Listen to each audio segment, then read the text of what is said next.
Hello.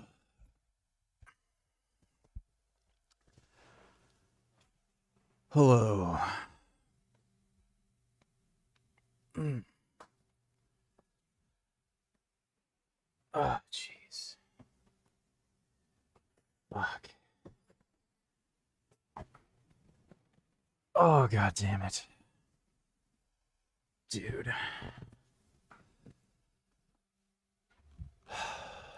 Space for supporting PBS. I immediately think, oh my God, I'm being framed. This is impossible. I cannot explain how this could be. Meredith's DNA should not be on the knife that was found at my boyfriend's house. Amanda Knox spent 4 years in prison for a murder that she didn't commit.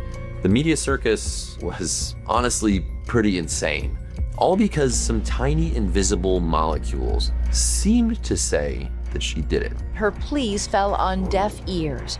Amanda Knox is now a convicted killer. A lot of magical claims were made. No, vegans aren't assholes, we're dicks, and meat eaters are the assholes when we fuck assholes. About how if you find DNA, that it's unquestionable and it definitively proves guilt. Forensic DNA technologies become so sensitive that today a single cell's worth of genetic material can be detected at a crime scene and identified to solve that crime. Or at least, that's how it's supposed to work. But just because there's DNA doesn't mean we know what happened. What happens if we push that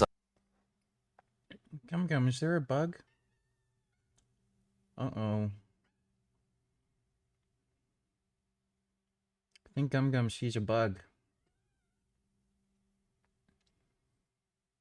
Gummy, no. Oh my god, don't try to jump. No! No! Don't! What in the hell are you even looking at? Oh my god. Gummy, for fuck's sakes.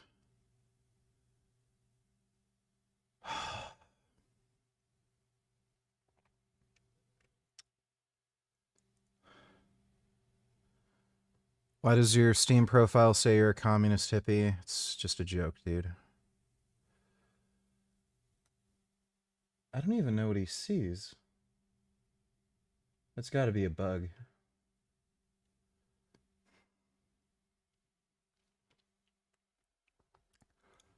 science beyond its limits? What happens when police start chasing ghosts?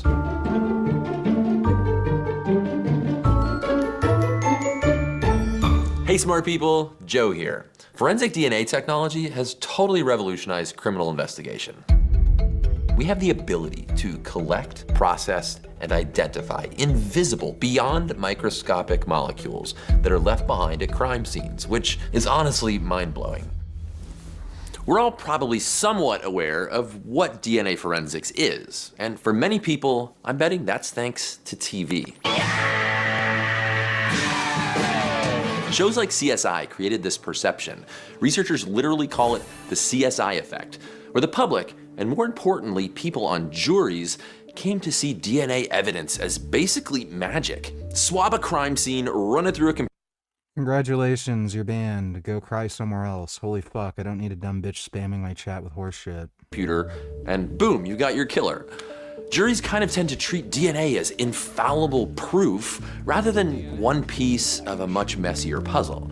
That DNA doesn't lie. I think it's important and pretty interesting to learn how DNA forensics actually works.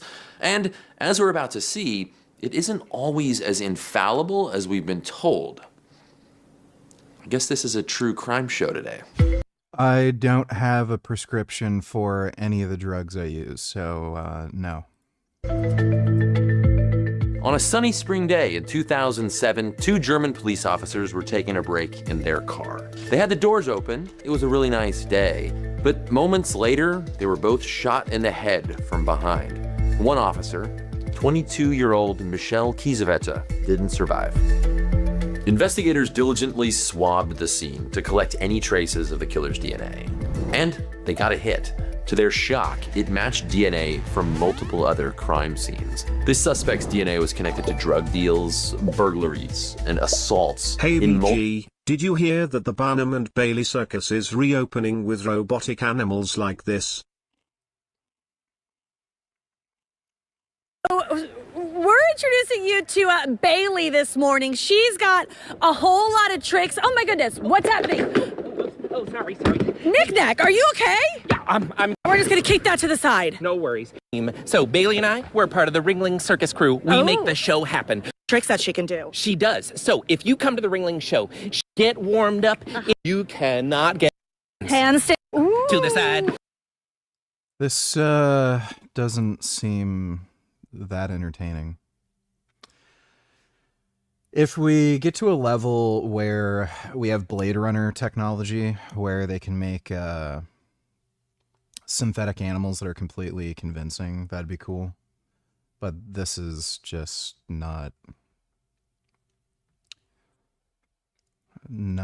interesting looking. That's probably like some Chinese robot too, not like a Boston Dynamics one. Thanks for the donation though, Dodo. Multiple countries across Europe, in addition to a half-dozen other murders. A serial killer and super criminal was haunting Europe. The strangest part? All DNA evidence pointed to the fact that the killer was a she, despite the fact that only 1 in 6 serial killers are thought to be women. She was tied to several different accomplices, none of whom would give her up to police. Authorities figured they were all just too scared of her to snitch. Police eventually linked her DNA to 40 different crime scenes across Europe, going back to 1993. She was dubbed the Phantom of Heilbronn because no one ever saw her commit these crimes, but her DNA was everywhere. Well, fast forward to April 2008. As evidence is piling up, investigators announce we're closing in on her. Except there was no her to close in on because the killer that they were chasing wasn't real. Everything started to fall apart when the Phantom's DNA showed up in a French case involving a burned body. Now, the police had a hunch that the body belonged to a man who'd gone missing. Now, this person had entered the country seeking asylum, so investigators had his fingerprints on that asylum application. But when they swabbed those fingerprints from his asylum application to serve as a reference to ID the burned body, the Phantom's DNA turned up in that sample. Female DNA. This didn't make any sense. The swab of DNA wasn't even from a crime scene, and it should have only contained male DNA. A horrifying realization began to hit the investigators. It was the cop, right? They had indeed been hunting a phantom, but that phantom was DNA contamination. So the DNA's strength, like all of our strengths, is also its weakness. That's Dr. Greg Hampikian, a forensic DNA expert. I've gotten DNA out of, 400-year-old mummy bones. It's very persistent. If it's taken care of, it lasts quite well, even at room temperature. Every year in every lab, there are contamination events. In the Phantom's cases, the contamination turned out to be from the cotton swabs used to collect samples at the crime scenes. Those swabs had come from a factory in Bavaria, where they'd been contaminated with DNA from a woman who worked there at the factory. Her DNA matched the Phantom profile at all of those crime scenes. A few stray molecules had led police on a wild goose chase across Europe for years. It's very easy to move DNA, and we should never confuse identification information, which is who is the ultimate source of this, with questions about activity. How did the DNA get here? Of course, I had to ask Amanda what she thought of this case. She's like, what? I just make cotton. I mean, what incredible story to talk about how like narratives form and like completely take over the public imagination, and they have a completely different explanation. Like, wow. Instead of just focusing on the identity, which is the only thing that DNA can actually tell you, the police made up a story about activity, about what had happened, What happened to get the DNA there? This was the fatal flaw of the Phantom of Heilbronn investigation. They invented a serial killer. And that supposedly magical DNA evidence wasn't so magical here. To understand how a cotton swab fooled the entire German police force, we need to understand what forensic DNA analysis actually is, and why it's both incredibly powerful and incredibly fragile. So, how's it supposed to work? Let's solve a murder, shall we? Imagine this kitchen knife was collected at a crime scene, and it's believed to be the murder weapon. To catch the killer, we've swabbed the knife, hoping that the murderer left behind some traces of bodily materials, like skin cells, hair, blood, or semen, because all of those contain DNA. You didn't mention importantly, piss. we also have a swab from the victim to make sure that any DNA that we find isn't just the dead person's DNA. A DNA from a single skin cell contains a person's entire genome. That's billions of DNA letters of their full genetic blueprint. But investigators today don't usually read all of that DNA to get an ID. Sequencing whole genomes is getting mind-blowingly cheap, and may be how forensic DNA testing is done in the future. But today, we're gonna use a different cool trick to read a genetic fingerprint that is currently the gold standard in forensics. Our genome has thousands of genes that carry instructions for making stuff that keeps us alive. But the vast majority of our DNA does not make stuff. And in those giant in-between regions, there are these short little stretches where DNA sequences repeat back to back. They're called short tandem repeats, or STRs. We have lots of different STRs throughout our genome, and each STR can vary in how many repeats it contains. Sequencing just 20 of them can create a DNA profile that can identify one unique individual. To show you what I mean, let's take a look at the DNA profile of our victim. Now, at the first STR spot, the little DNA repeating sequence is AGAT. Now, the victim has one allele or version of the STR with 5 repeats, and another allele with 9 repeats. That's because STRs are something that we inherit from mom and dad, just like all of our other DNA sequences. So it's possible to have 2 different alleles for any STR sequence. They say allele in Italian, sorry, alleles in English. The second STR spot consists of repeating TCATs. Our victim only has an allele for 12 repeats at this STR because they inherited the same one, 12 repeats from both parents, mom and dad. The third STR spot consists of repeating ATTs, and our victim has alleles for 8 and 10 repeats. We do this on and on up to the 20 STRs that make up a full genetic profile. These 20 STRs are standard across forensic investigations, and they form the basis of something called CODIS, the massive DNA database maintained by the FBI. All of the cells in the victim's body have their unique combination of STR repeats, except their eggs or sperm, which only have half of them. But the most important thing, the thing that makes forensic DNA identification possible, is that the victim has a different combination of STR repeats than the murderer does. And not just that, they have a different DNA profile than any other person does. Check this out. So, 2 people may share the same number of repeats at one STR, maybe even 2, but across all 20 STR sites. Dodo donated $3.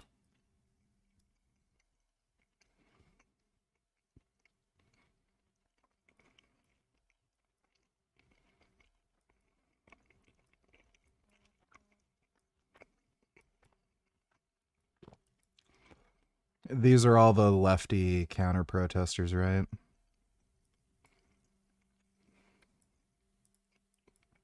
Yeah, Palestinian flags. Yeah, so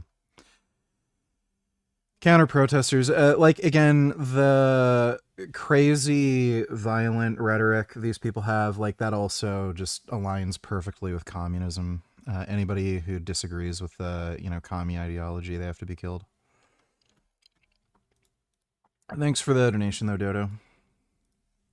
There is less than a 1 in a trillion chance that they have all of the same repeats at all of the same spots, unless they're identical twins. those are pretty good odds that any DNA fingerprint is totally unique. So let's go back to our murder weapon.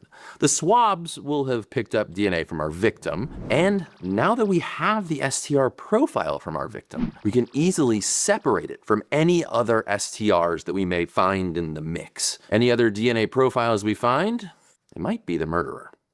We can then run those STR profiles against those of any suspects to see if there's a match, or run it through CODIS to search for matches from this giant database of criminals and other crime scenes. And we found another DNA profile that matches someone near the case. So does that mean it's our murderer? Well, not so fast. First, I need to tell you about Lucas Anderson. 5,600 miles away from Heilbronn in Santa Clara County, California, Lucas Anderson was having a very bad day. In December 2012, his DNA was found in a sample taken from under the fingernails of a wealthy California investor who'd been tied up and killed during a home break-in. Lucas's name popped up as the match to that DNA because he was in the database due to his past criminal record. He also had memory problems from an old head injury, and he routinely blacked out due to alcoholism, so he honestly couldn't say for sure that he was innocent. To the prosecutors, this looked like an open and shut case. The DNA analysis worked as it should. It provided an unambiguous match to a known criminal, and there was plenty of circumstantial evidence to write a story of what happened that night. Lucas was sent to jail on a murder charge, which could carry the death penalty. But as his lawyers combed through evidence trying to save him from death row, they found something pretty important.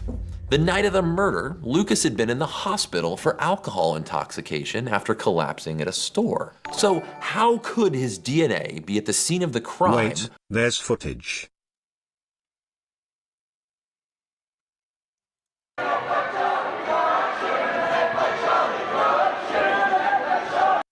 Oh, look, all dumb bitch women and a couple twink beta males. What a surprise. Like, just, you can look at the crowd, just such a huge disproportionate amount of dumb bitch women. This is what fucking TikTok and social media does to a woman's brain. Like, there should probably be a restriction, like, on women using social media or something. It's just fucking insane. Thanks for the donation, though, Dodo. When he was in a hospital bed miles away, his defense team interviewed the paramedics who picked him up, and it turned out that they were the same paramedics who responded to the 911 call at the scene of the murder, and they had processed the victim's body.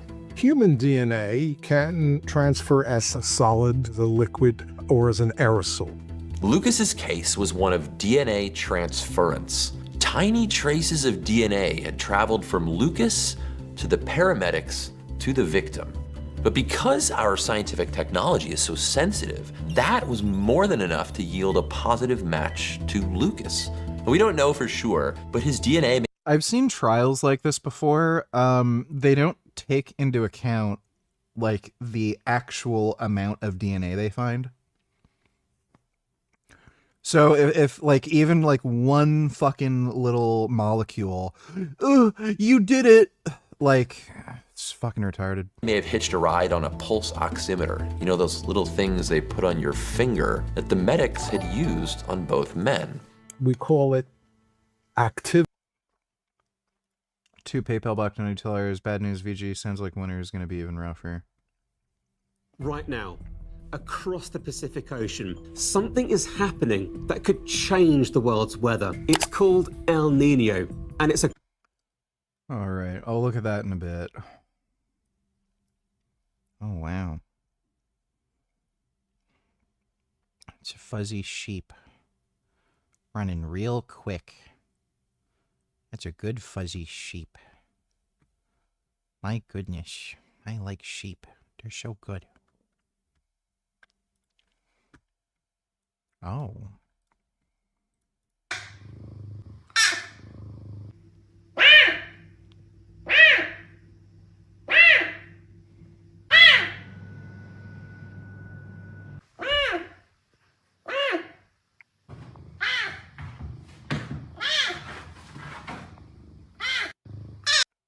It's pretty good.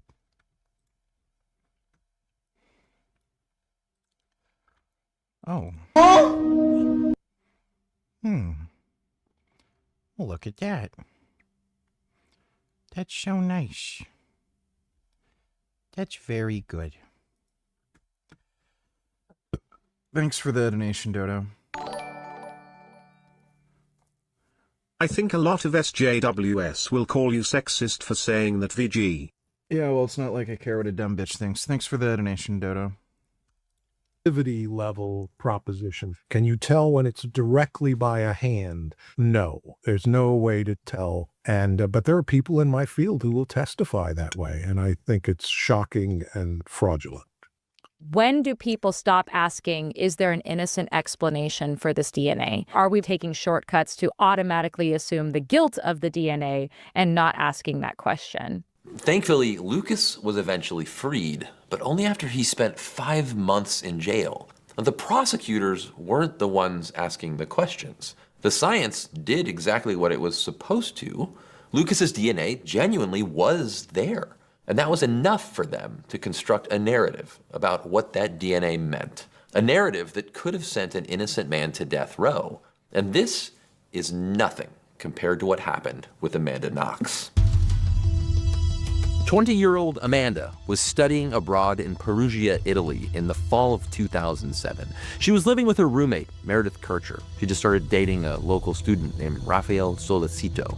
On November 2nd, the unthinkable happened. Meredith's body was found in her bedroom of their shared apartment. She'd been sexually assaulted and brutally murdered with a knife.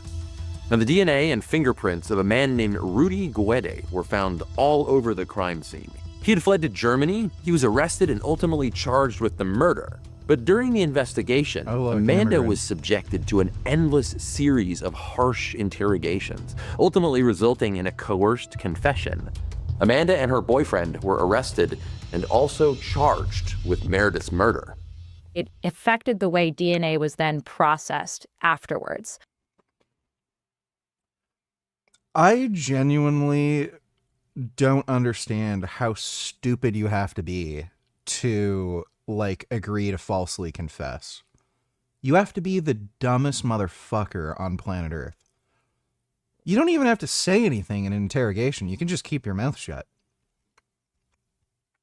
Don't even bother talking to the cops. Just say, I'm not making a statement. I want a lawyer. If they don't respect your, like, your right to an attorney and all that shit, just don't say anything. They can go blah, blah, blah, blah, blah right in your face. You just sit there, watch them talk. They'll get bored. They'll leave. Like, you have to be so fucking stupid to falsely confess. Like, why the fuck would you say anything to the police? You're not compelled to make a statement to the police. Just don't say anything. So the arrests came before the DNA came. I think it took 2 or 3 weeks for the DNA that they collected at the crime scene to be processed. And by that time, they already had arrests. They had already announced to the world that the case was closed. They already had a narrative about what had happened to my roommate, which turned out to be very, very wrong. I'm a 20-year-old kid who believes that when the actual evidence is processed at the crime scene, it will reveal the truth, that I had nothing to do with this crime and that I'll be released and let go. But that's not what happened. Investigators found a torn-off bra clasp from Meredith's room and a kitchen knife in Raphael's apartment. Forensic analysis identified Raphael's DNA on the bra clasp and Amanda's DNA on the knife handle and Meredith's DNA on the knife blade. Amanda was convicted of murder and sentenced to 26 years in prison, thanks in large part to this supposedly slam dunk DNA evidence. I mean, her DNA on a... Yeah, who cares why the DNA is there? Why bother using any critical thinking skills? Just, the DNA. I just love how cops think. JP donated $2. Fermented raw beef to feed the brain and nervous system. I'm not gonna watch that, but yeah, this guy is a fucking retard. I also love how all these people who have all the biggest health secrets are weak pussy fucking idiots. Oh, 135 overhead press for 3. Oh my goodness. Wow. I've done, what, 225 for 3? Almost 100 pounds more than this guy, and that's when I was natural, by the way. So, yeah, congratulations. You're, pathetic.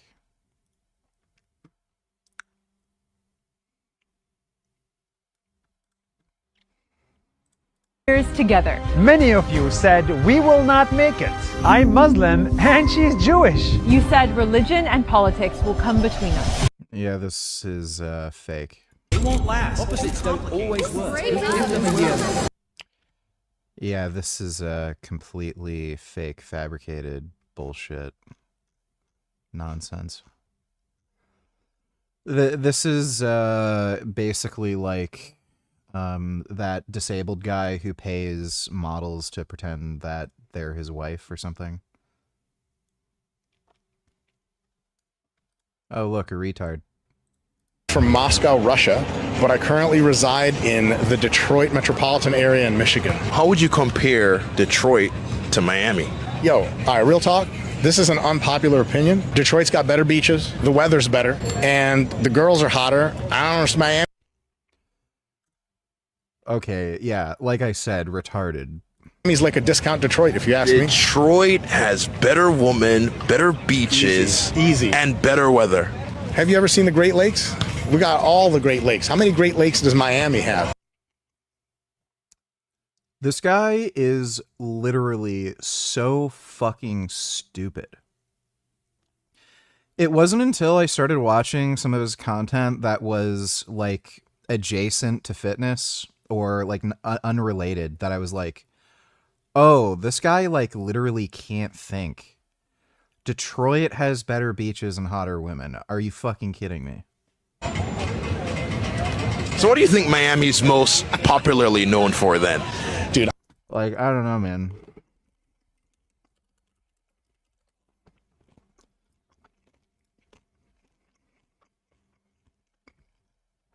Like, there's obviously going to be hot girls in every city, but it's like,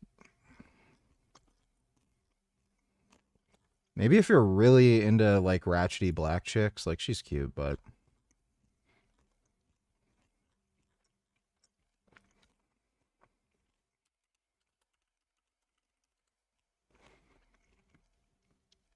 yeah, already you're seeing an improvement. And there's some fine-ass black bitches in Miami, too, so if that's your thing. Like, give me a fucking break. Like, this guy is, like, actually genuinely fucking retarded.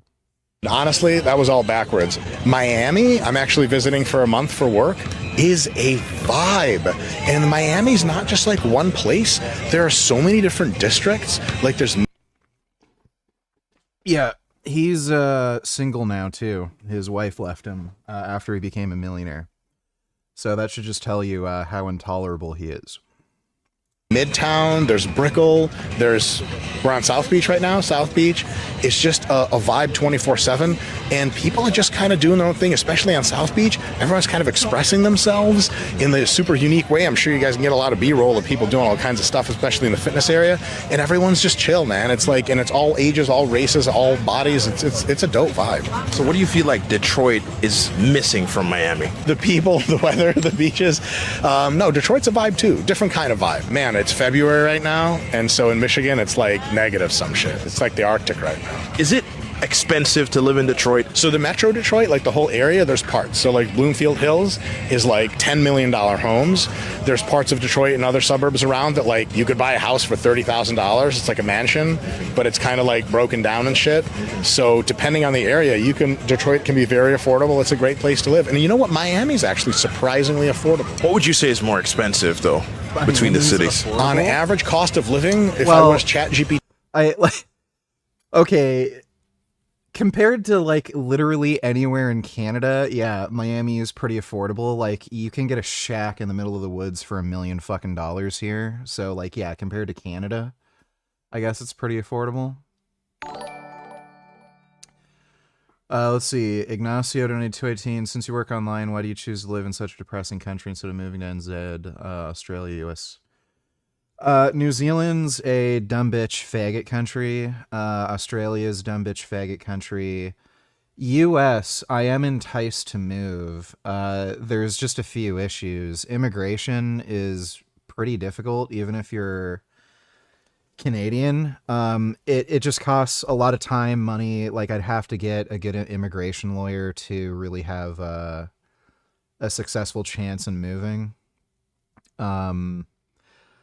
Also, the tax system there doesn't benefit me as much as in Canada. So even though the cost of living is more expensive here, I don't know if it would end up being like a net positive or net neutral or net negative, just because I'd probably be paying a higher proportion of my income in taxes if I moved to the US. Thanks for the donation, though, Ignacio. Dodo donated $3. Please, I want to give her an extra award. It's the Monroe Founders Award for dedication to U.S. intervention in Venezuela and for supporting the sanctions. With her hair like that, it reminds me of something. I can't quite...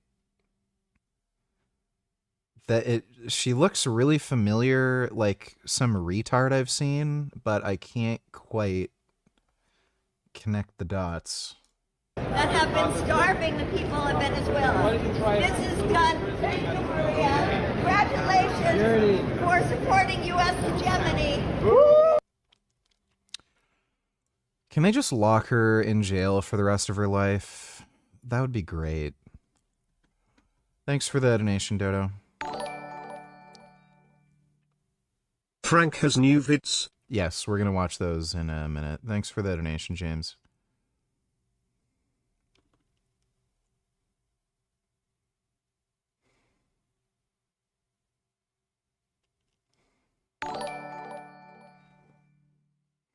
To be fair, the US isn't all that great either. Well, I'll tell you what, in the US, if somebody breaks into your house to rape and murder you and you shoot them, either they're dead and you're fine, or if they survive, they're the ones who go to jail. Whereas in Canada, if somebody breaks in and tries to rape and murder you and you shoot them, you're the one who goes to jail. And then they let that guy out on bail to just commit more crimes. So I'm kind of into that aspect of the US where they, like, you know, give you basic human dignity to protect your life and livelihood. Thanks for the donation, though, Dodo. I would hallucinate that it would be cheaper in the Metro Detroit area, for sure. But you get what you pay for. You pay a little bit more money in Miami, and voila, you got beaches and beautiful women and palm trees and shit. And in Detroit, we just have dead, abandoned factories and misery and amazing hockey. Is it easy for people to earn a living in Detroit? Generally speaking, I would say we probably have more jobs than people. Like in a lot of places I go in Detroit, there's a lot of establishments that have like help wanted signs. I've just had them for months and stuff like that. So if you are remotely qualified for almost any kind of work, yeah, Metro Detroit has a ton of employment opportunities. Where are you from? I'm originally from Moscow, Russia, but I currently reside... All right, so Mike is still dumb. Do women have worse leadership skills than men? Yeah, obviously. Do they make worse leaders on average? Well, yeah. That's why every country that has a female president is broke, poor, or just infested with fucking criminals. Look at every fucking state that is overrun with female leadership, like fucking California. Again, insane homelessness, tons of fucking crime. So, yeah, no shit. Women are fucking insane, and they're prone to believing in communist ideology. So, yeah. Knife handle. A victim killed with a knife. What else could that mean? Well, as we've seen, DNA evidence isn't always as clear and unambiguous. Yeah, same with Italy. They got a female president or prime minister, I don't know what they call it, infested with fucking immigrants causing fucking crime. Their crime rates are going up and up and up and up. More, and their justification is, we need the immigrants for the jobs. Sure you do. Right.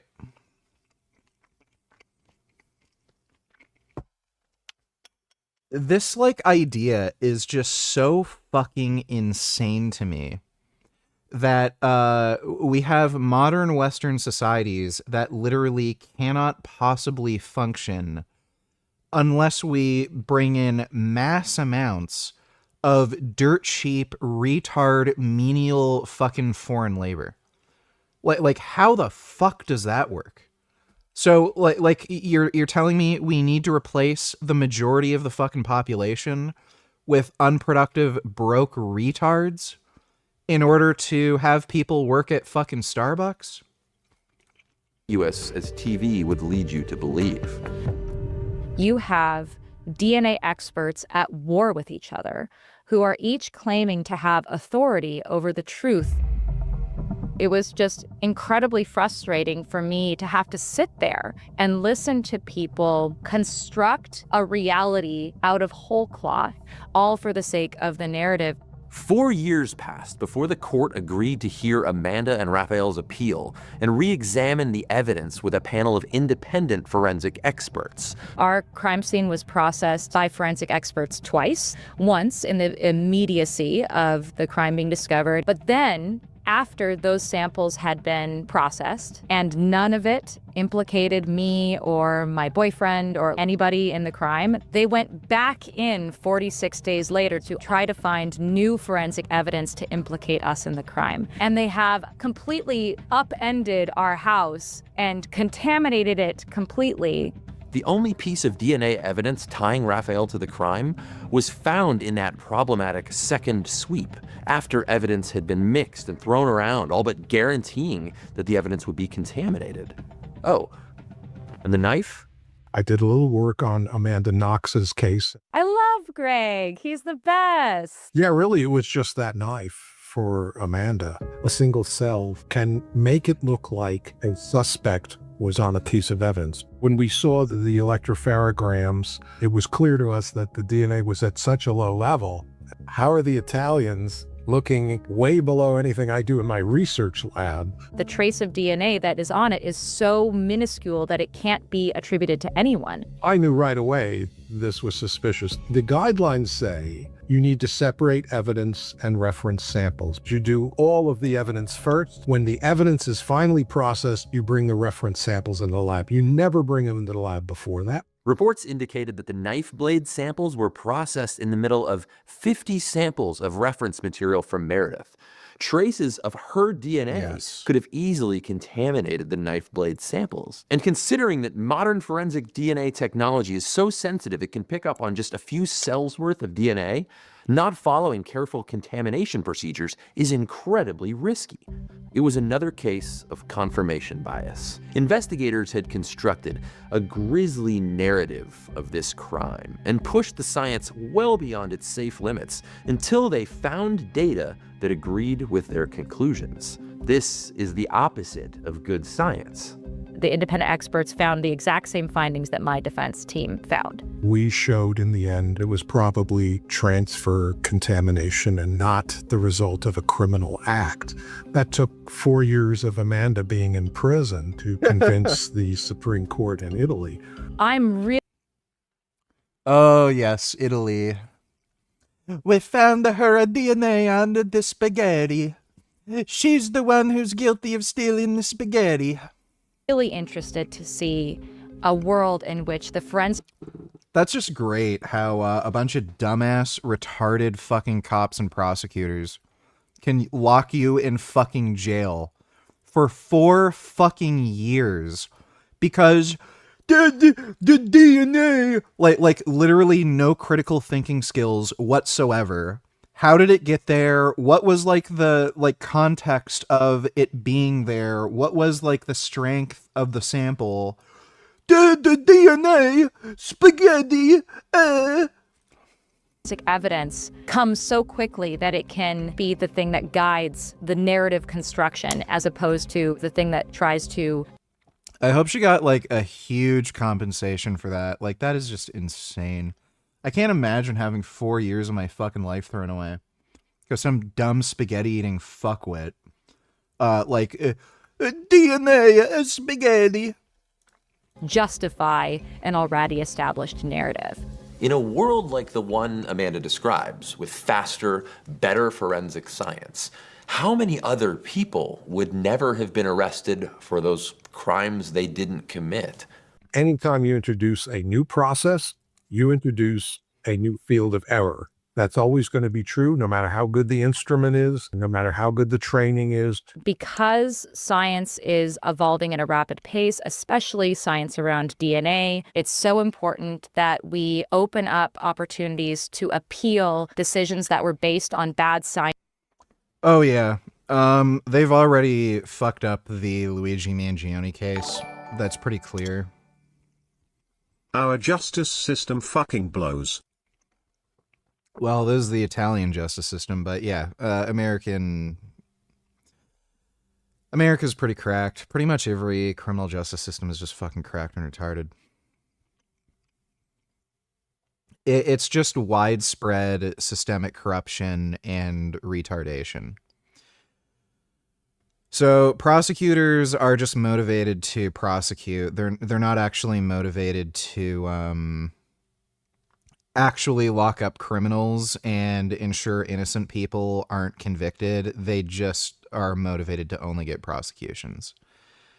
And they know when they're deep into a case too, once like it's obvious, okay, we got it wrong and they can get sued, then they double down, they start fabricating evidence, hiding evidence and shit. Like that's what happened to Alec Baldwin.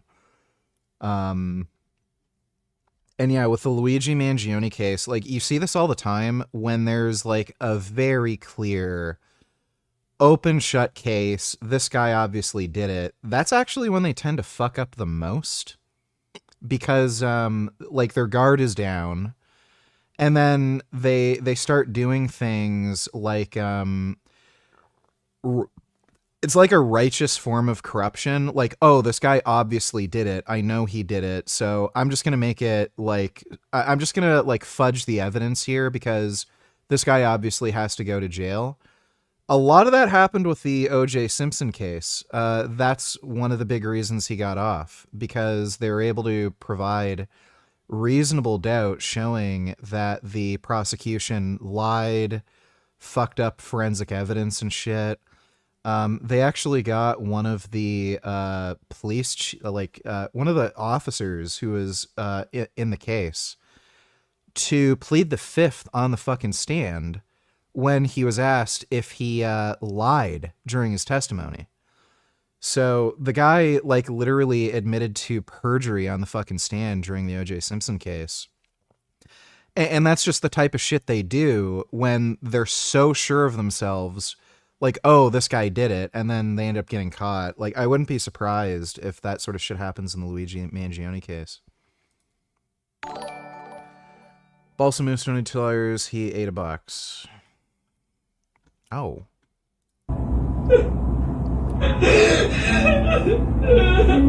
That's a really big kitty. Very rotund. Demon Slayer fucking sucks, by the... You know what? I forgot to tell Isaac this. Jujutsu Kaisen sucks. He told me it gets really good in season 2. I'm deep into season 2. That show is not worth watching. There's like one, maybe two interesting sort of fights, but it's like just a waste of fucking time. I like the panda fight because it's like a panda. And there's like that one chick that can't do magic or something, but she has all the weapons. I thought she was kind of a cool character. But I just keep watching it, and it's like, this is... It's like Action Movie, the movie, you know? What's the term? Like, Shoto? It's like Shoto, the anime. Like, why would I bother? It's just so fucking generic. None of the characters are like particularly interesting or charismatic, and it just covers every like basic bitch lame trope. Like, I don't fucking care. it's so fucking boring. Season 1 was like outrageously, remarkably fucking boring, where it's like, what the fuck is this shit? Season 2 is more like I'll just put something on for noise that I don't care about. Like that's basically as high as it gets. It's not annoying, you know, where it's like frustrating to watch, like season 1, where it's like just so boring, but it's just, I'm going to put this on in the background and just kind of ignore it and hear some of it, because like it's not worth paying attention to. You wouldn't want to put something good on like Dorohedoro and ignore it. Like that's as good as fucking Jujutsu Kaisen gets. It's just not good. He is so creature. Oh wow, he is very creature. It's a pretty good creature. Oh my god. Very potato-y. That's good. I've already seen Chainsaw Man and I've read the entire manga. Oh. Look at this Pokemon. It's talking. That's nice. Oh, it's a big burb.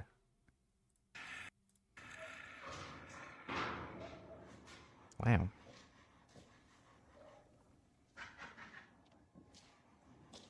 That's a very big burb. That's a nice big burb. Thanks for the donation, dude. Agreed, just look at Casey Anthony. Yes. I fucking guarantee you about half, I would say roughly half of the convictions they get are either false or massively, like, just not as big of a fucking deal as it seems. Most people can't afford lawyers. And what happens a lot of the time is, like, they're just so hungry to get people through the system. What they'll do is they'll downgrade your charge and give you, like, 3 months probation or something. And like, just really, really small slap on the wrist because they know it's bullshit. Just so that you plead guilty and then they can just get on with something more serious. I would say half of those fucking cases, like, the people aren't even guilty. That happened to me. I was actually able to get rid of my criminal record because of the guilty plea I took. But, like, the prosecutor knew it was just fucking horseshit. That's why they gave me that plea deal thing where, okay, just do a probation with absolutely no terms. I didn't have to go to a probation officer. I wasn't restricted from doing certain things. Even I think the fucking judge was like, why are you, like, what happened? Like, why are you even giving him a probation with no terms? Like, so the judge was even confused about it.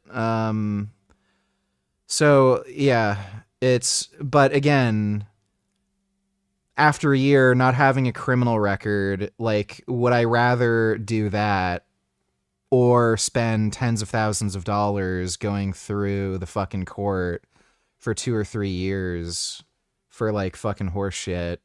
So it's like, okay, yeah, I could either spend 20, 30, 40 grand on a criminal trial for no fucking reason and get the same outcome spending, like, practically no money. So, like, I swear, like, half the fucking criminal cases are like that. Sup, Richard? Did you react to Dumbass Larry's divorce? We called this months ago. Yeah, I already did. Let me make this clear. I told Larry from the start I never loved him. I never asked for gifts or a car. He chose to do that himself. What the fuck? I can't stay with someone I don't love, so I asked for a divorce. Now he's mad because I'm with the same guy he slapped over flirting with me. See you in court, Mr. Nice Guy. Really? She probably shouldn't have posted that, by the way. He might actually be able to get off without paying her anything. Especially since she's already got a partner who she's probably leeching off of. I hope Larry gets a good lawyer, and she's gonna have to show, some of her, like, she's gonna have to have a comprehensive financial breakdown. Because he might get off with some of this shit. That's crazy, though. What the fuck type of a relationship was that? That's just so fucking... Why did he marry this bitch? Even as crazy as Larry is, I have to figure there's no way he'd marry a chick who literally said, I don't love you. Like, is he that fucking insane and stupid? Thanks for the donation, Saxby. Reminder, whenever somebody says a movie or TV show is amazing, it most likely sucks. Yeah, that's true. Thanks for the donation, Dodo. Lost and Found, $92. What's your opinion of what 60 Minutes Australia is saying about Michael Jackson? I never saw it. Do these people sound credible to you? I've never seen it. Does this change your opinion of the case? No.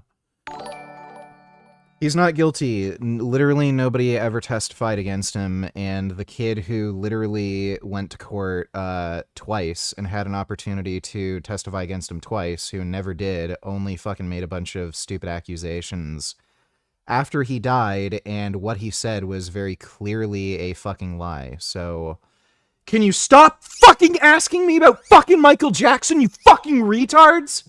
Holy shit. That is the most annoying fucking question you fucking dumbass fucktards ever ask me.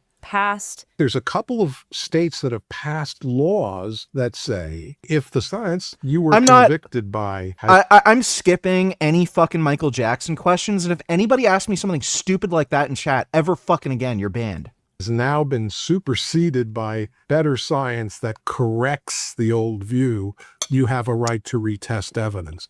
Most states don't have that law. And so innocent people are sitting behind bars with no legal avenue for proving their innocence. How many people have been convicted with sloppy DNA? How many times has that happened? I'll bet it's happened a lot of times. The beauty of science is that it recognizes that it has its own limitations, it's an evolving practice, and it's willing to revisit and reevaluate certain calculations. The problem is that legal systems are not designed like that. And I think that the legal system would do well to take on a more scientific mindset of it is possible that we got this wrong.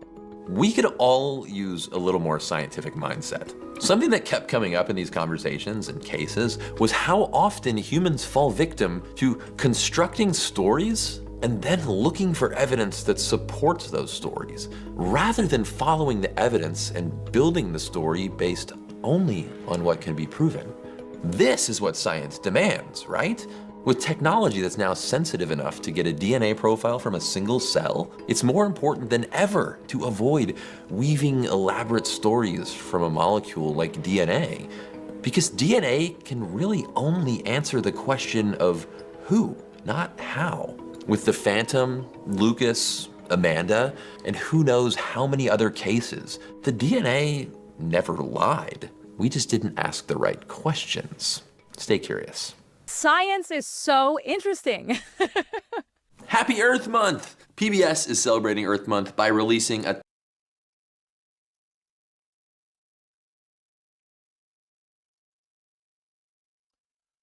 Alright, some of these look pretty fucking stupid.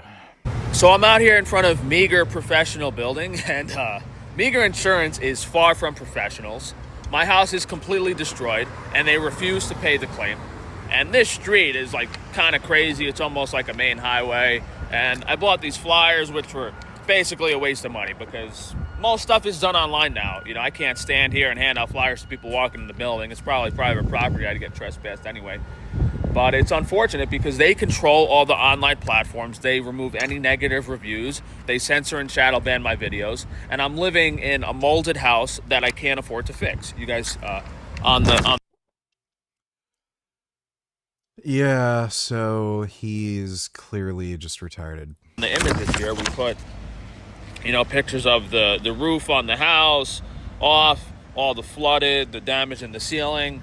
You know, we're trying to warn people not to go with this insurance company because if something does happen, whether they're using Nationwide or Nazareth Mutual, whatever insurance company they're using, they're not going to pay you after taking your payments from us. So I'm out here in front of Meager Professional Building. Why do so many people ask you so much about Michael Jackson VG even after you've already answered that question over and over again? Because they're dumbass fucking retards. If you're so I don't even know why they bother fucking asking me, because clearly they have no fucking interest in the case. If they did, they would have done a little bit of fucking research, quick fucking Google search over this shit, and then they wouldn't need to ask me, so they don't even fucking care. It's just attention-seeking fucking retarded nonsense. I'm done. You're banned if you ask me, did Michael Jackson actually rape kids? What's your opinion? You're banned. I wish I had a death note so you just fucking die. Thanks for the donation, Dodo. And Meager Insurance is far from professionals. My house is completely destroyed, and they refuse to pay the claim. And this street is... Okay, so rather than doing anything productive, he's doing this. I had ice cream for bears and got a stomach bug from it and never got it again, Lamo. Which might be because it was manufactured in a large commercial facility. And this is something I've never heard anyone talk about. Wow, I ate a food and I got sick. The food is bad, right? I don't know how you can... What is a stomach bug? How did you attribute this specifically to the ice cream? Because these people that are copying me are probably getting the stolen recipe from me manufactured by these people. Santa Cruz, for instance, even if his bars were identical to mine, he added a few ingredients here and there. They are washing these gigantic machines with bleach, toxic chemicals, and the packaging and heating method. Yeah, that prevents, contamination, Frank. Those are like cleaning chemicals. This is like saying, oh, you washed your hands after you went to the bathroom. No wonder I got sick after you made my food. No, you want poop all over your hands, right? There's toxic chemicals in the soap that got onto the food. Just leave your hands with shit on them and then make my food and I'll eat it. Used in these giant facilities compared to a small retail store like mine making it by hand, that is something you never hear people talk about. The large commodity negatives when you're buying ingredients. Oh yeah, we know his food's handmade. We see him rub his dirty fucking fingers all over the fucking food he sells, and you literally see dirt caked in his fucking fingernails. And who knows if it's even dirt. I'm sure this dumbass doesn't even fucking wash his hands and knows how to wipe properly. It's by the bulk in thousands of pounds. There's no way. You just lose quality regardless. Unless it's small batch made, you're going to have problems.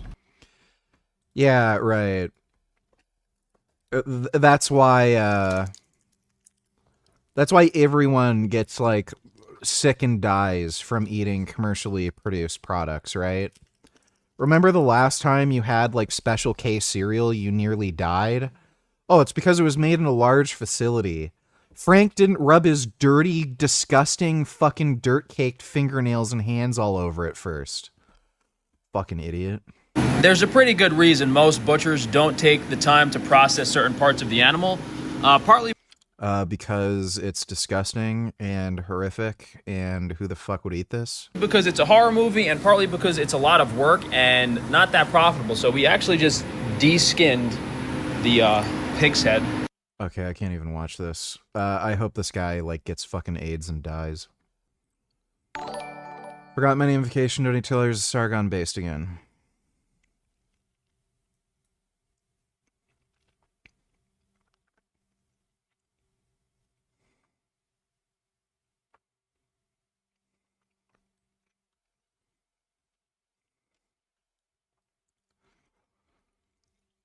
Defended himself. No one was killed. 1.250. 1.2 million bail. Stabbed Austin Metcalf. Metcalf died at scene. 250K bail. Where did the stabbing take place?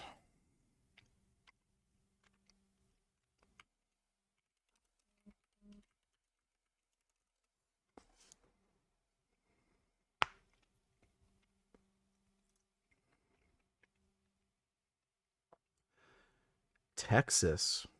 That's actually surprising.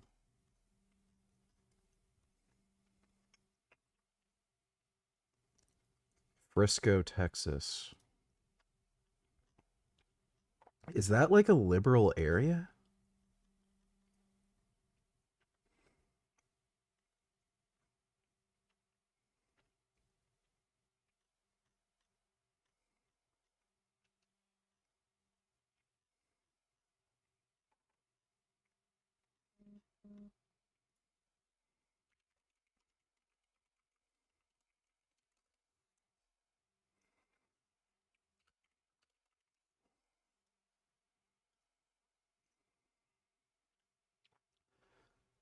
Frisco, Texas leans conservatively. That's weird.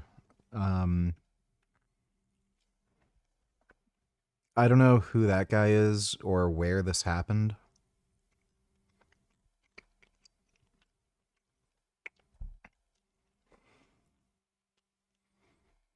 There's almost certainly, yeah, a racial bias, though. Where, you know, the idea is, give the darkie a break kind of thing. I do see that a lot. Thanks for the donation. Forgot my namification. Dodo donated $2. Wow.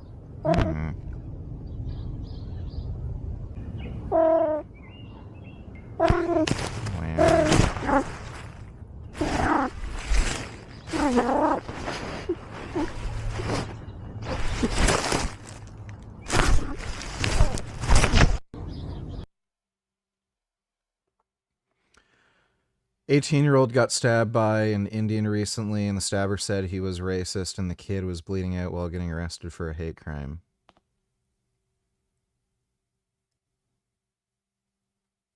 The kid got arrested for a hate crime after he was stabbed? He did a racism, and they arrested the stabbing victim for doing a racism? That's the UK, right?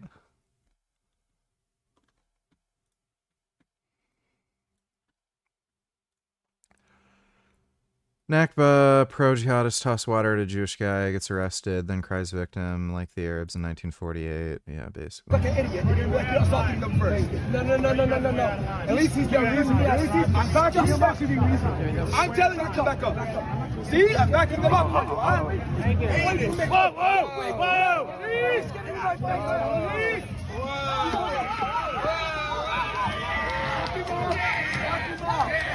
He's down! Goodbye!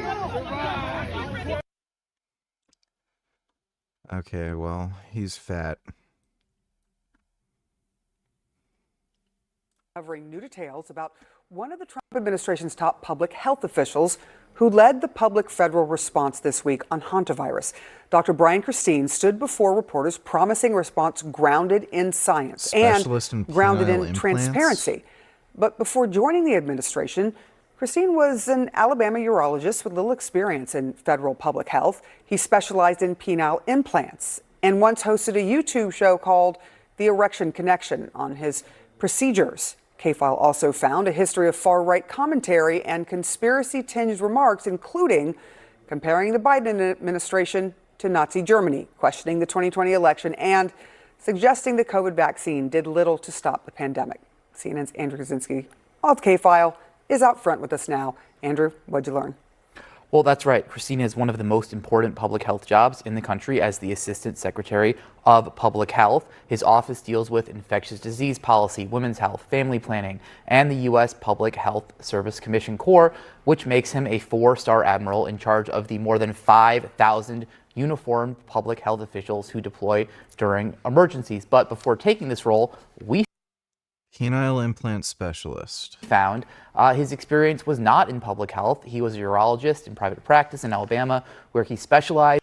Those penile implants are fucking horrifying. I've seen so many fucking horror stories where dudes get infections, or over time the implant causes the buildup of scar tissue, and then it makes your penis like crinkle up and like twist and shit. It just seems like a really fucking bad idea. In penile implants, and was a conservative anti-abortion activist and former Republican candidate for state senate. He also Okay, well, yeah, that all checks out. Yeah, Trump DEI pick. hosted a YouTube show, as you mentioned, aimed at fellow urologists called The Erection Connection. And we also found a podcast that he started when running for office called Common Sense. It focused on everything from abortion, COVID restrictions, transgender rights, the 2020 election, and what he called wokeism in medicine and government. For instance, in one episode we found he argued the pandemic had been used to control Americans and influence the 2020 election. He urged listeners to watch 2,000 Mules. That was the debunked election conspiracy film, whose distributor later apologized and pulled it from circulation. Take a listen to him here. This is probably the most important thing that's happened during the pandemic, is that there is no question that the pandemic was used to influence the outcome of the 2020 elections. Just watch 2,000 Mules. We know that there have been people who have died from that, but we also know that most people who get infected aren't going to die. Most people who get infected aren't going to get sick. What was I'm pretty sure the infection fatality rate for the Spanish flu, which is probably most likely the Chinese flu, that happened after World War I. That was the deadliest flu season ever in American history. I think it had an IFR of like 5%. So only about 5% of people who got it died. But like that, when you look at a population level where pretty much everyone gets it, that ends up adding up pretty fucking quickly. And wasn't that like... That was like over 1 million deaths or something. It was really high.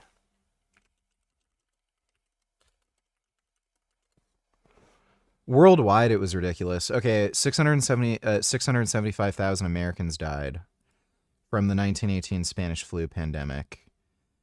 And 22 infected 22 million people in the United States. So, like, what does he mean by that? And apparently, worldwide, it killed about 50 million people. So, most people who got the virus didn't die. That doesn't... Like, would he still say this if you had an IFR of like 49%? Like, that would still be technically correct. Most people who get it don't die. Yeah, just 49%, not like 51%. Like, it's not the majority. Okay, so this guy is like just a fucking insane crackpot. Holy shit. But yeah, that's a typical Trump staff pick. Stop these endless wars. He's voting in favor of these endless wars. Stop taking money from APEC. Stop voting for war and call out Israel for genocide. Who do you represent? The people on the west side of Los Angeles or the Israeli government? You got to stand strong right now, Representative. Yeah, so you can tell they have no idea what they're talking about, and they're also gay beta male faggots. 100,000 to 50,000 years ago, there's a quickening of the pace of change in culture. You see the first extensive representational art and like... Dude, imagine living back then and this being like the hottest female body you can think of. I don't know how the human fucking race is like got through that. If that's the fucking sexiest thing you can think of.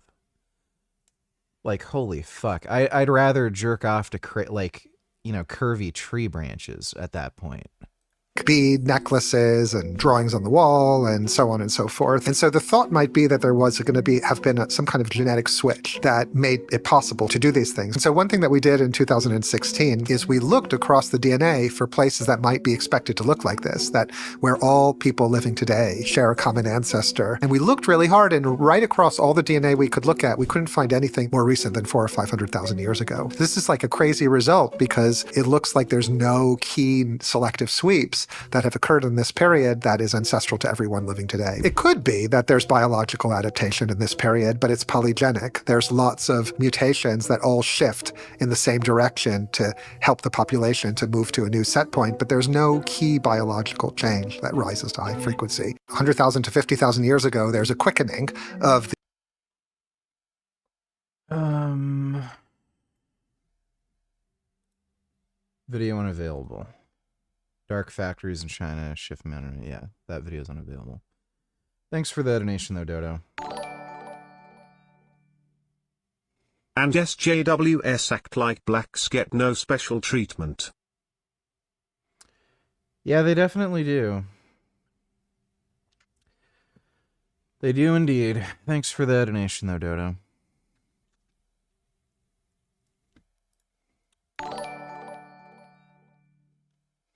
Sing this and dedicate it to Pat.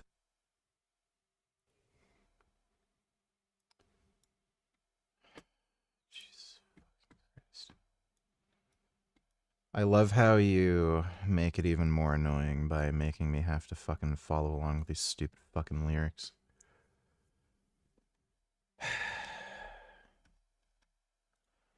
Okay, I'll do it. Thanks for the donation, dude. Wait. Why is this... Does this just repeat over and over and over again? Did something happen with that link? No. It's just like... one tiny... I have no idea what the fuck's gonna happen here.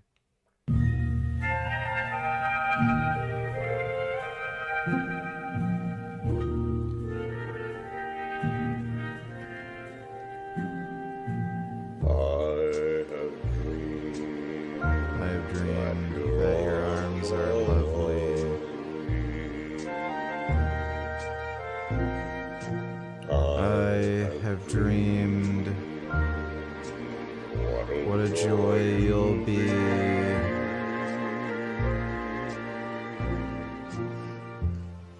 I have dreamed every word you'll whisper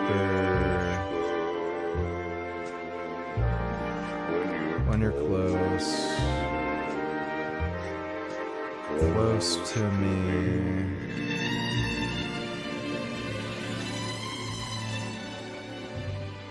How you look in the glow of evening.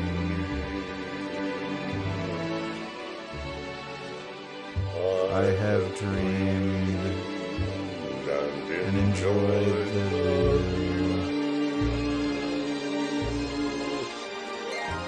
In these dreams, I've loved you, so that by now I think I know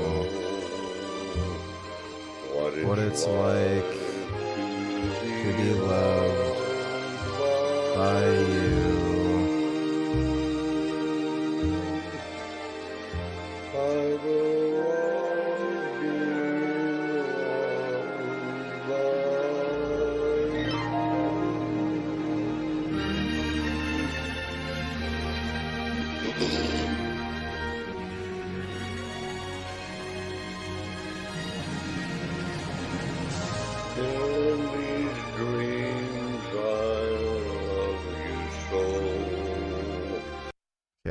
the rest of the lyrics are. Thanks for the donation, though, dude.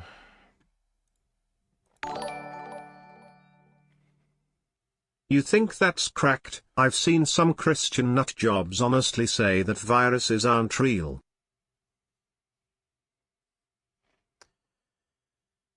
Yeah, I've seen those people. Wasn't Jim Bob someone who is like a virus denier? I vaguely recall him saying something like, oh, what, they have like DNA in a lab and there are all these geometric shapes. Does that make sense to you? Like, yeah, I mean, you'll find dumbasses that hold like any crazy fucking belief. There's people who don't think birds are real. Thanks for the donation though, Dodo.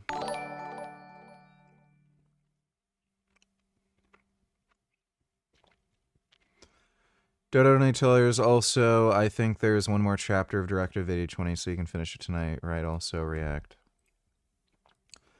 Probably just going to play Battletoads. Likely running for president now on the Democratic side want it known they don't take money from AIPAC, the Israeli lobby, a stance which gives permission to actual anti-Semites to say, see, we're right about Israel. That's a dirty money from a dirty country. Oh, please. Yep. You take money from crypto and factory farmers and big tech, from Diddy and Weinstein and Epstein, but AIPAC is too far? Let me just say this to all who ask me, why are you harder on the Democrats than you used to be? Until you fix this whole issue, stop asking me.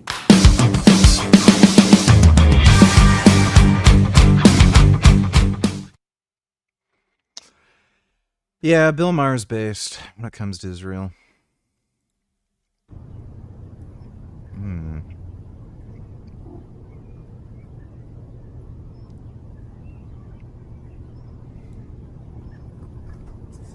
Oh my goodness. Wow, did you see that?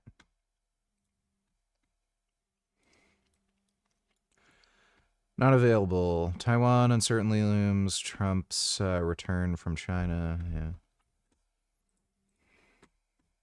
Unusual proposal from the Trump administration that critics are calling absurd, extraordinary, and outright corrupt. According to ABC, Donald Trump is expected to drop his $10 billion lawsuit against the IRS in exchange for the creation of a political slush fund for MAGA allies who were investigated by President Biden. Now, the $1.7 billion weaponization fund for MAGA allies would get out ahead of a judge potentially just dismissing Trump's IRS case, and it would be paid for by taxpayers, according to the New York Times. For months,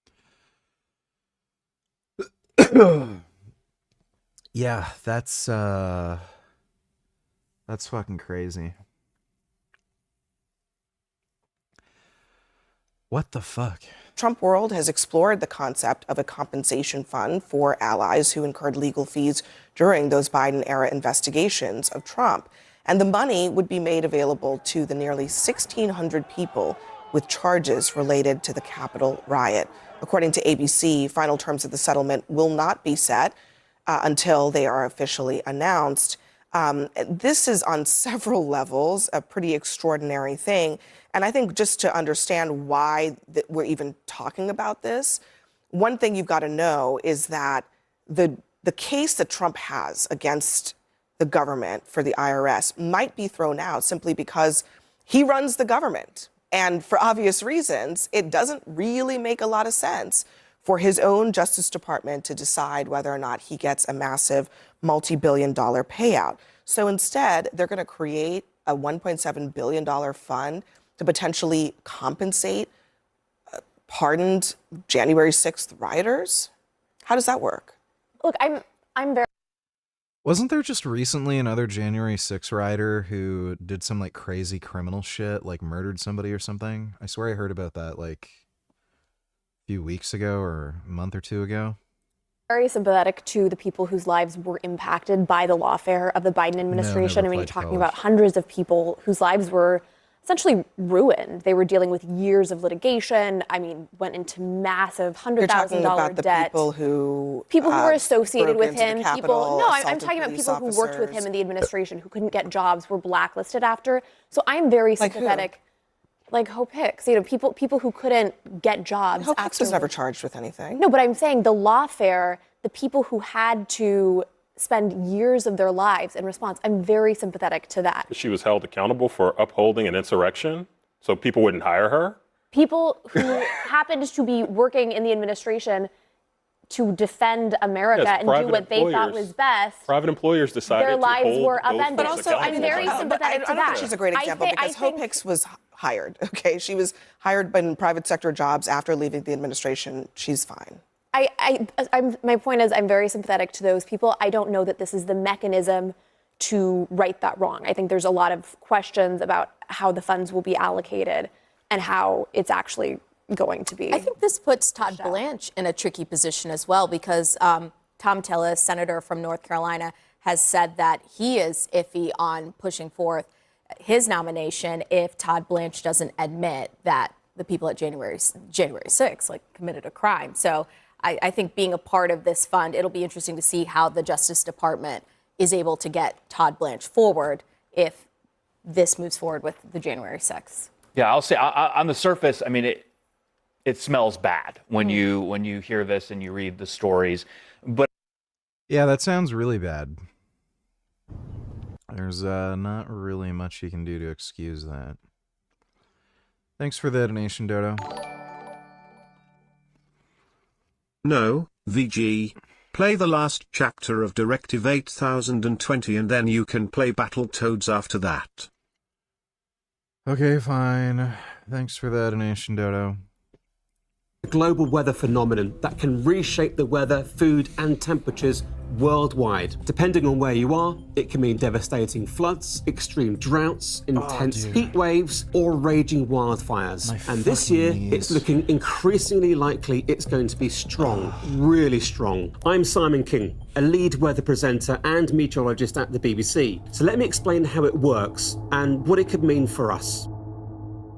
El Niño is a natural climate pattern where the tropical Pacific Ocean warms up well above normal levels. Think of the Pacific like a radiator. When it's turned on, the heat transfers into the atmosphere, boosting the global average temperature. You might have also heard of La Niña, and that's the cooler than average phase. We were just in that phase last winter, but now the tropical Pacific is warming up very quickly. And the latest data suggests we're already close to or even past the threshold for El Niño to begin. It can bring chaos to weather patterns all over the world, and it's expected to keep building, peaking in strength later this year. So how strong could it get? Well, forecasters around the world use different models to predict El Niño, and right now they're all pointing in the same direction.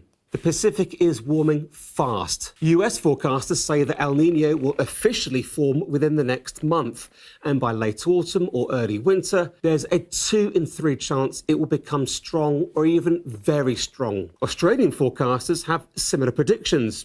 And European forecasters say that around half of their models show it could be one of the strongest on record. This has prompted some to call this a super, mega, or even Godzilla El Niño later this year. You'd have to go back over a decade to find a very strong El Niño in modern history. In 2015, 2016 and 1997, 1998, temperatures in the El Niño region of the Pacific were 2.4 degrees above average. And that's still lower than some forecasts for this year, which are suggesting the average temperature could be between 2.5 and 3 degrees warmer than usual. The strongest ever El Niño is thought to be in 1877, when the temperature was 2.7 above average. Though this was a very different era, when there were much fewer observations. So what does it mean for weather? Well, this is the key. And there's one region which can be hit most directly. No two El Niños are exactly the same, and so officials say that the particular strength of an El Niño doesn't directly correlate with the strength of the impact seen. But we do know it's likely to have more of an impact to those regions around the Pacific. So flooding in northern Peru and southern Ecuador is common, but also potentially in East Africa, Central Asia, and southern portions of North America. Oh, all places that I don't care about. At the same time, other regions get the opposite effect. El Nino tends to suppress Atlantic tropical storms, which might sound like good news, but for Central America, that leads to a lot less rainfall and potentially drought conditions. There is a greater chance of drought and wildfires in parts of Australia, Indonesia, and the north of South America, which can damage agriculture and reduce global food supplies. It will depend on the eventual strength of El Nino, but scientists are already suggesting that 2027 could become the warmest year on record. So how has El Nino affected the climate in the past? Well, the last El Nino in 2023-24 helped make 2024 the warmest year on record. And during the last very strong El Nino in 2015-2016 that I mentioned earlier, there was severe drought in parts of Africa, specifically Ethiopia and the Caribbean. Increased wildfires hit Central Asia, and there was a huge impact on food. The droughts and floods caused by that El Nino a decade ago affected the food security of more than 60 million people, according to the UN. Chocolate is one example where we could be paying more later this year and into next. After the last El Nino, chocolate got 15% more expensive because dry weather in Ghana and the Ivory Coast affected the cocoa harvests. Should we be... 21st, donated $2. If these are stupid, I'm not watching them.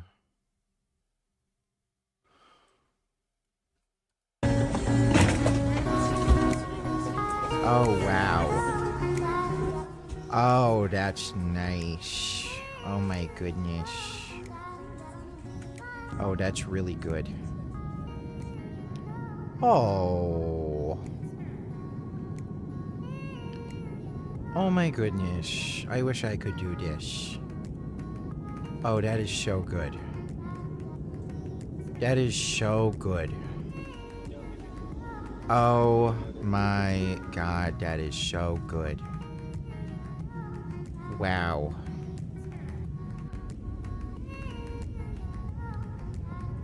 That's really good.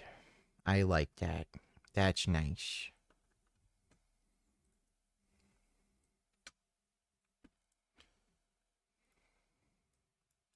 Hey, ni hao. Do you speak English? Speak English? A little bit. So I've got this banana. You have any bananas here? One left. Oh. Oh, yeah. How much is a good banana here in China? It's for me.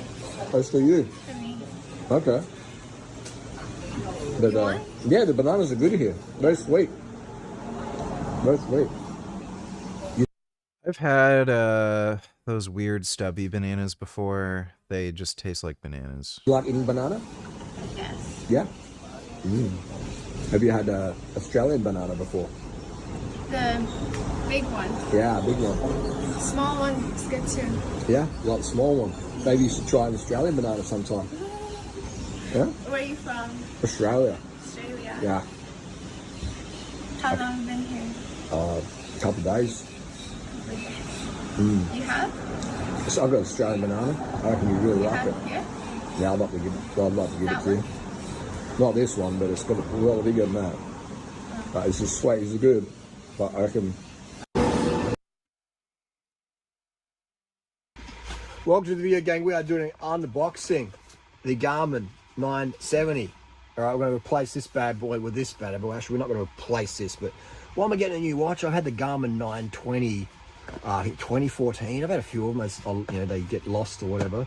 But I bought one of the band snap. I've got a race tomorrow, and so I had to get a new watch tonight. And I had two Garmin 920s, but one of them I misplaced, the other one the band snap. So emergency watch, got the 970. What's the best, the very, very best watch money can buy running wise? Garmin 970, DC Rainmaker and Co. Agreed. Just a quick note, if you want some cheap vapor flies, I do sell these for $130 Australian and Alpha flies for $150 Australian. You can see behind us here. So if you're in Australia, if you're in Adelaide, $130 pickup or $10 ship anywhere in Australia. I do ship international as well, so DM me on Instagram at Duran Riders if you want some. These are fantastic shoes. Now, obviously, if you already got a pair of vapor flies, you know, you got them. All the No, Duran Rider did not respond to my email. vapor flies are good, but the fours for me are the best. And the twos, ones, twos, and fours. Threes okay. And the alpha flies, all alpha flies are pretty good, but probably 3 are my favourite. But they're all good, right? Don't think your alpha fly 1 or 2 are bad. Let's get to the watch. What do you get in this bad boy? If you've got a 970, is this the best watch money can buy for running? Did I make a mistake? Bought this tonight at Rebel Sport. It's got a $1,400 Australian retail. I used some gift cards and some price matches to get it for around $900. So in the box here, what do you get? It's pretty lightweight. Is there a chest strap in there, or what's in the box?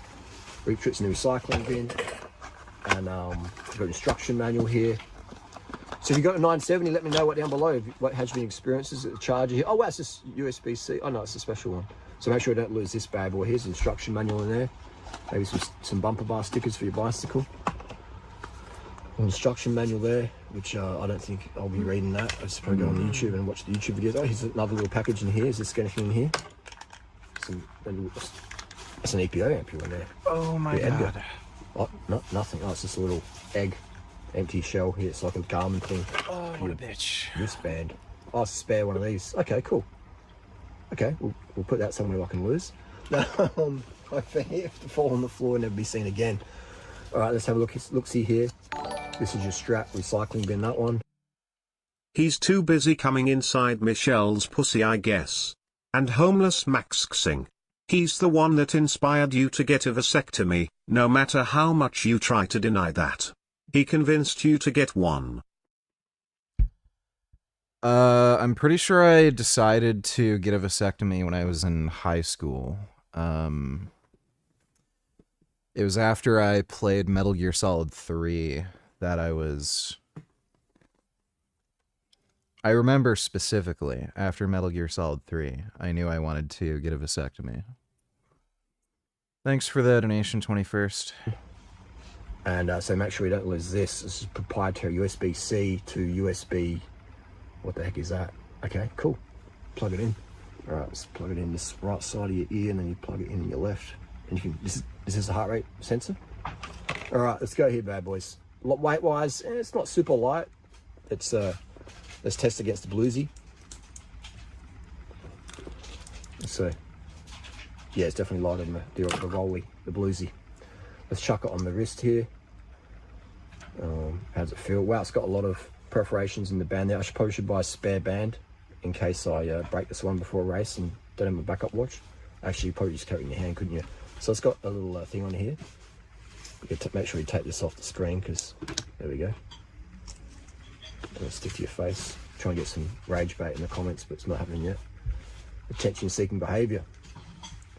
Try and turn this bad boy on. Screen. Gravity, as you get older, pulls it down to your chin. Used to not be able to grow a beard. Can't hear it. I think if your 20 XT still represents a fantastic, here we go, fantastic watch. So don't think you have to spend big bucks on to get one of these bad boys. Your Garmin 920. I ran on my PRs with that watch from the 247 marathon to the 1618 5K this year. So, you know, we're going to go for some faster times this year, hopefully, because my weight's low. And when your weight's low, you can go. So the reason why I got such dramatic weight loss is I stopped doing the testosterone cycles, etc. And once all that muscle weight just drops right off. So I was up at 85.3 kilos, my heaviest, on a decent cycle of anabolics, and then I stopped those cold turkey, had a break, and just would do some little microdosing here and there. I did many months. You can sort of see my weight is a lot less now than it was when I was doing 500 milligrams a week, etc. I've done plenty of videos about that. Now, that's not a recommendation, by the way, to take anything, but you see my body weight change over the years. So see, now very, very lean, so this is a good marathon PR weight for me. So we'll try and crack that 247. 247 is not that impressive, you know. I mean, like they say, if anything under 248 is running, anything slower than 248 is jogging. So, you know, yes, partly agree with that one.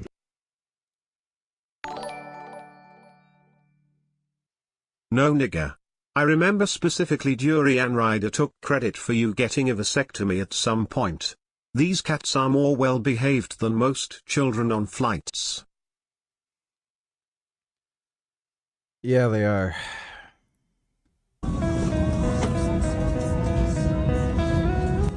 Those are very nice, well-behaved kitties. Wow, look at him. Oh, I wonder what he's thinking in his cat brain. He must really like being so high up. Wow. Oh my goodness. Those are really good kitties.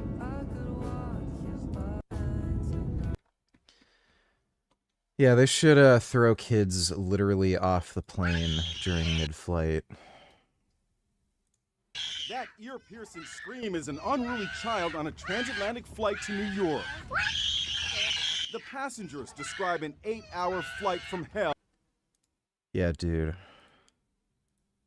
Throw him off the plane. Kill that kid. Children shouldn't be allowed to live if they act that way.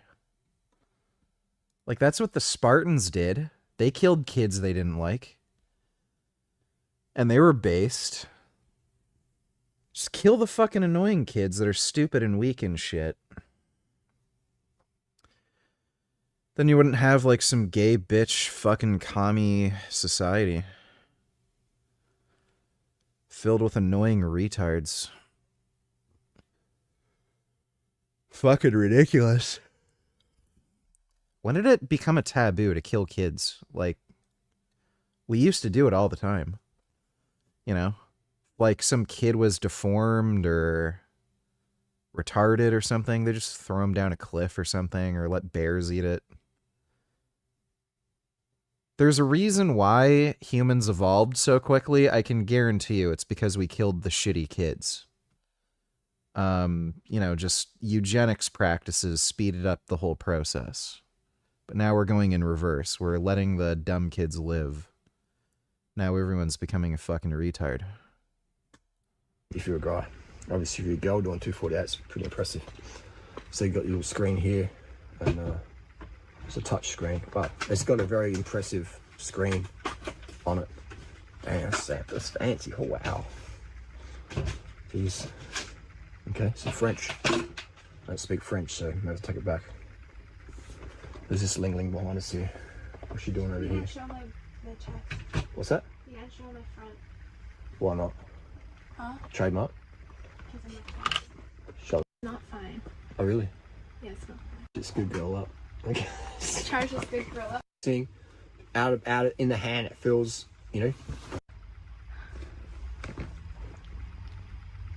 And the lighting's a bit weird. Thumbnail. And I'm like, I ain't got kids, you know, what I'm gonna spend my money on, so I might as well spend extra. How much smarter is the average man compared to the average woman? I wear headphones at work cause I can't listen to the boring female chatter. Women are so unfunny. At least men would make me laugh at my old job. I'd say your average man is roughly 50% smarter than your average female. You know, give or take a few percent. Thanks for the donation, Ronald. $400 or $500 and get it $970. So the two best watches out there in 2026, from what I gather, correct me if I'm wrong, the Kuros Pace 4.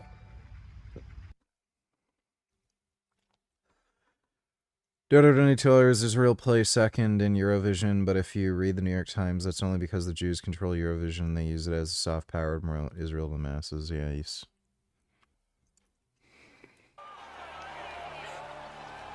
Yeah, sent me that. That is psychotic. New York Times is not a news organization anymore. They're literally worse than Fox News at this point. Literally. Like, they made up stories about Israeli soldiers training dogs to rape Palestinian prisoners when that's literally impossible. Like, that's shit you'd hear from Fox News, you know, like a decade or two ago. Like the same level of retardation. Fox News is now more reliable than the fucking New York Times. It's just crazy. and less morally bankrupt too. Who'd have fucking figured? So, thanks for the donation, Dodo.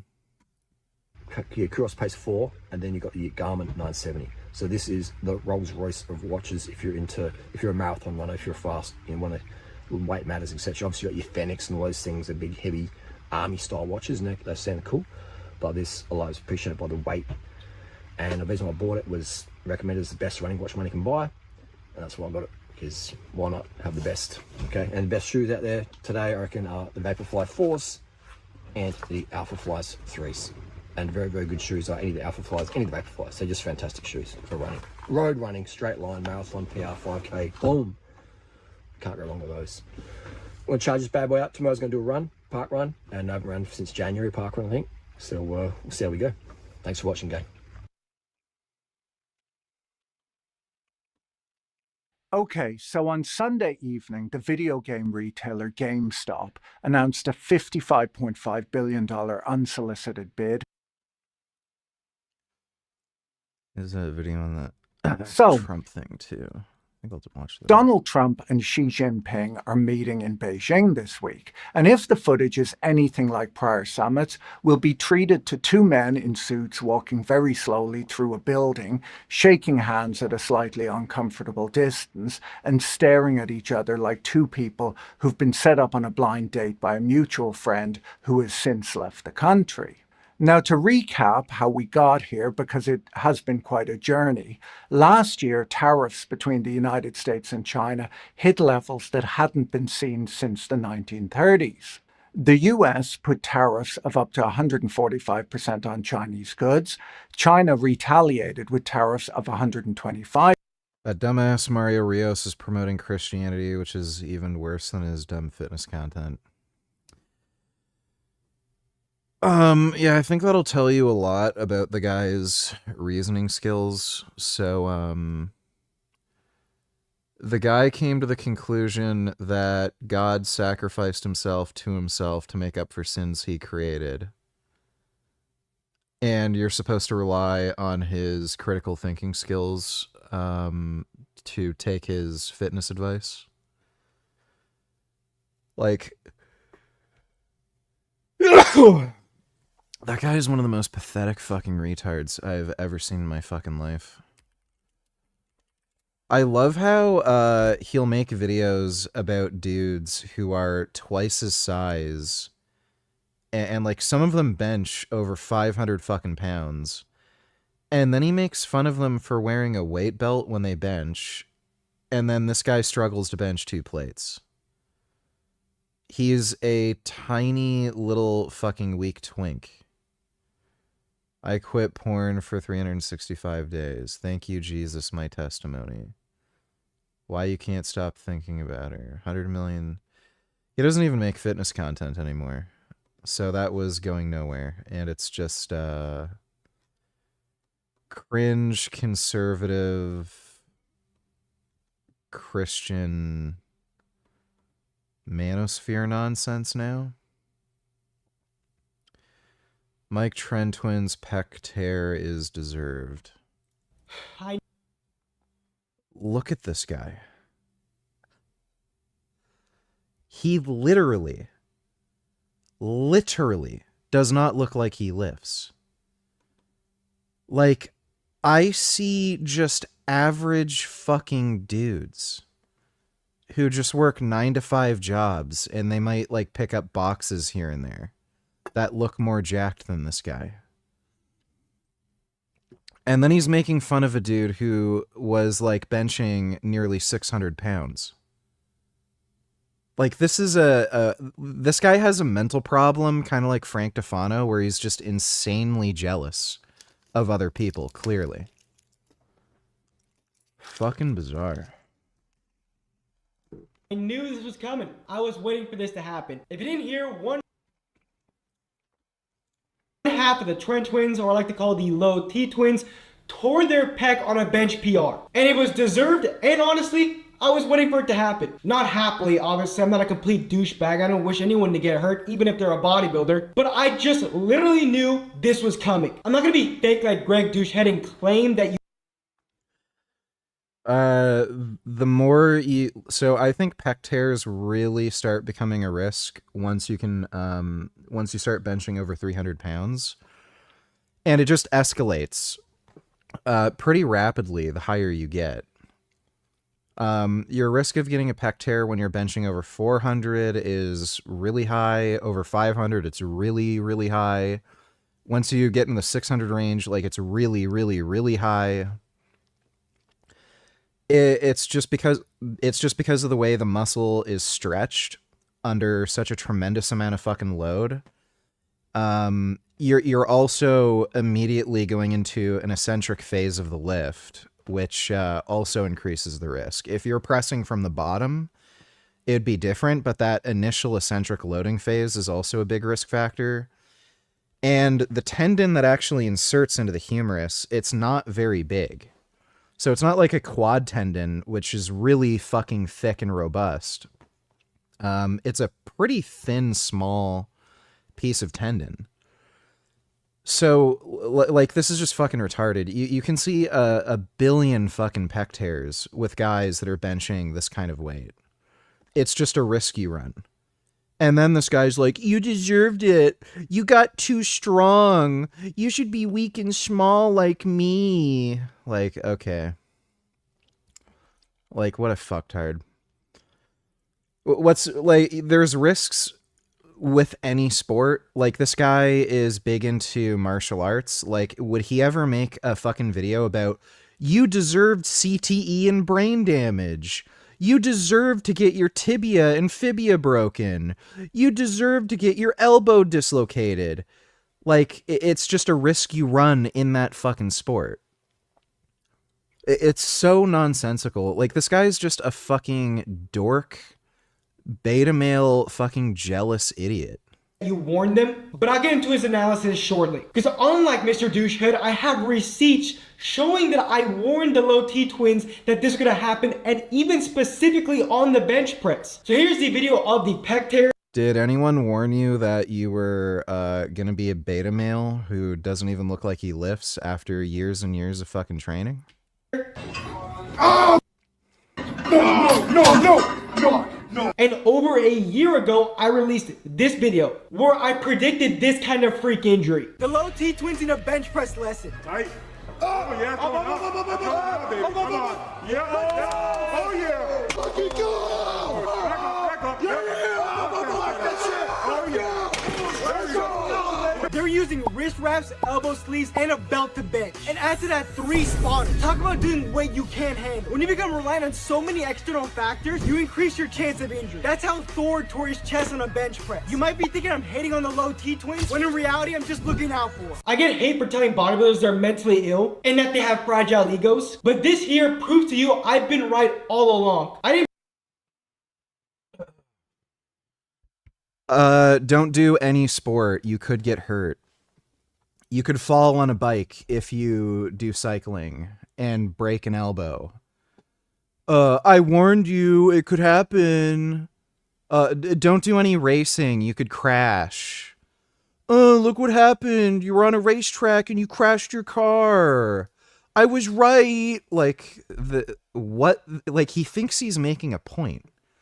Buddy, you're a twink fucking beta male who doesn't look like he fucking lifts. And sure enough, this guy doesn't even make fucking fitness content anymore. Thank you, Jesus. I worship a little beta male faggot who couldn't even fight a bunch of 5.5 foot tall fucking Romans, and I let them drag me on a fucking cross and pin me to it and fucking slowly kill me. I died for your sins. Be a faggot and follow my faggot religion for me. I'll let you be in a bouncy castle in fucking outer space when you die. Right. So this is what you do now. The fitness content didn't go anywhere because you look like this. Nobody fucking takes you seriously. And all you can say is, I told you something could happen if you're good at something. Like, oh my God. Bro. I didn't prove anything to myself because I know I'm right and I'm qualified in this field. Because I've known if you use all this garbage to... Oh, I'm qualified. I have 14-inch arms. I'm qualified. Oh, bro. Give me a fucking break. Lift the weight up, which includes wrist wraps. One of the trench twins, which wasn't the one that actually got hurt, was using a belt on a bench press. They're also using elbow wraps. Weird. Everyone who benches more than you wears a belt. I wonder if they know something you don't. And 3 damn spotters. Yes, you are. Yeah, dude. A lot of the time people wear elbow wraps because once you start benching heavier weights with higher volumes, you just need that support so that you avoid tendinitis. That same thing has happened to me.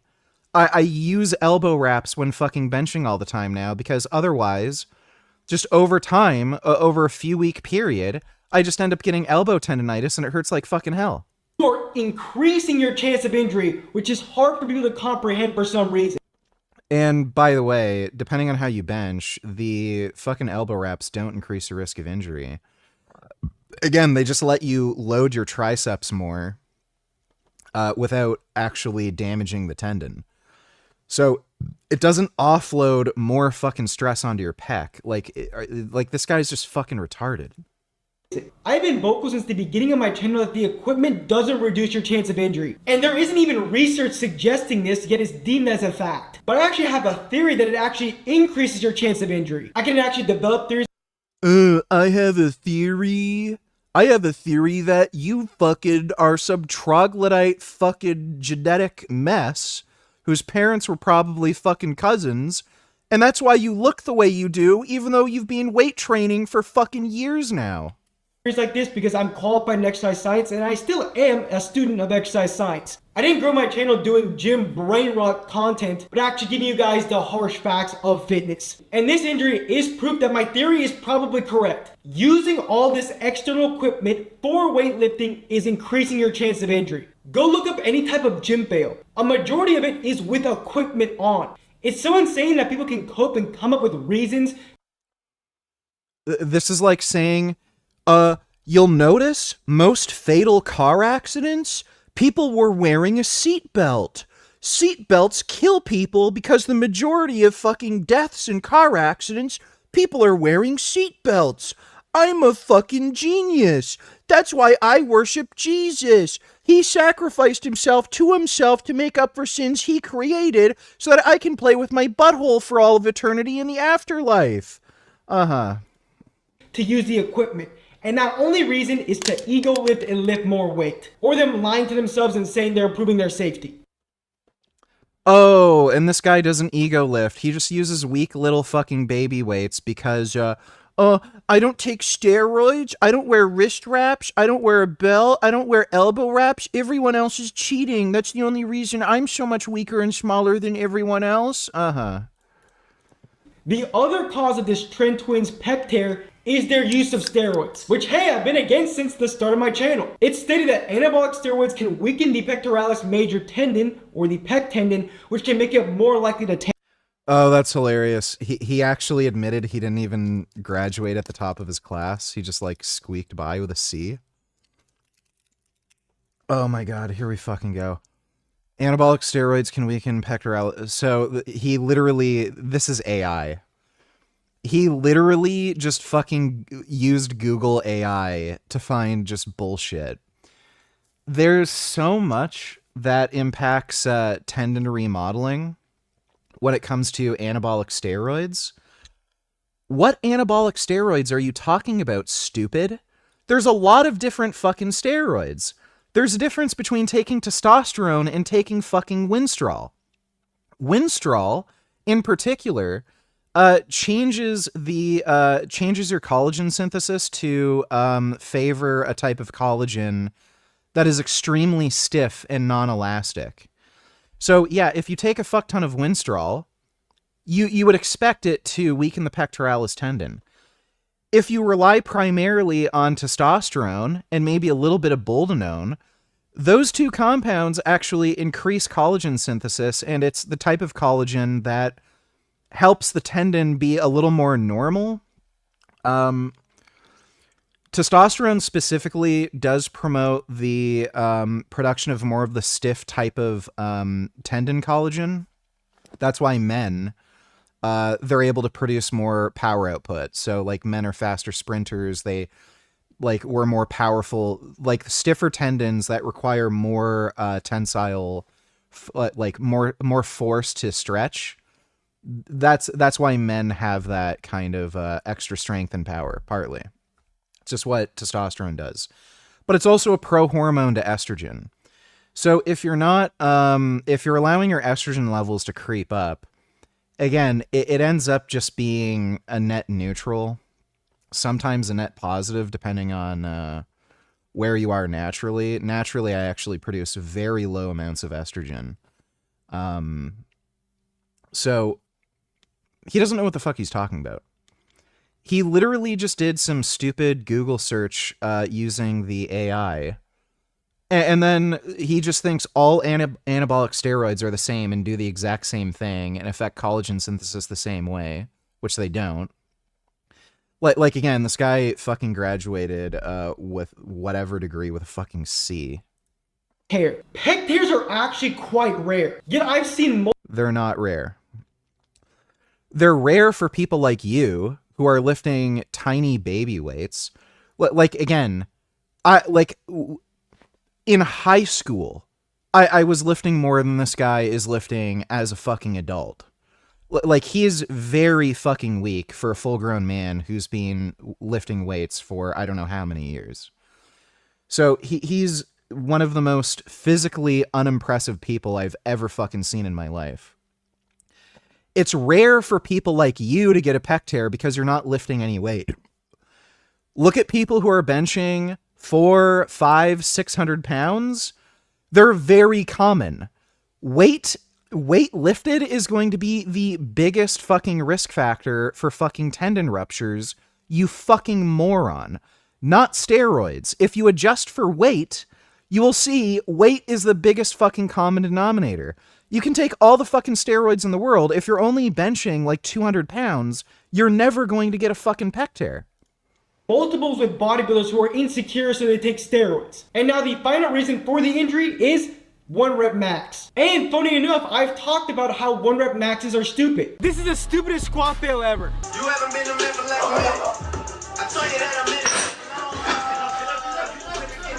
This guy wasn't a spotter, but a spectator. These are the people responsible for the myth that free weights are dangerous.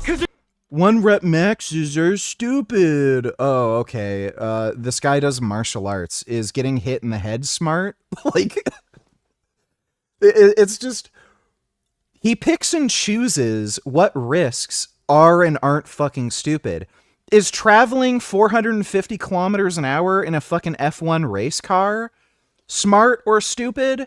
Look how many fucking deaths there have been in fucking F1. Like look at the fucking Senna crash.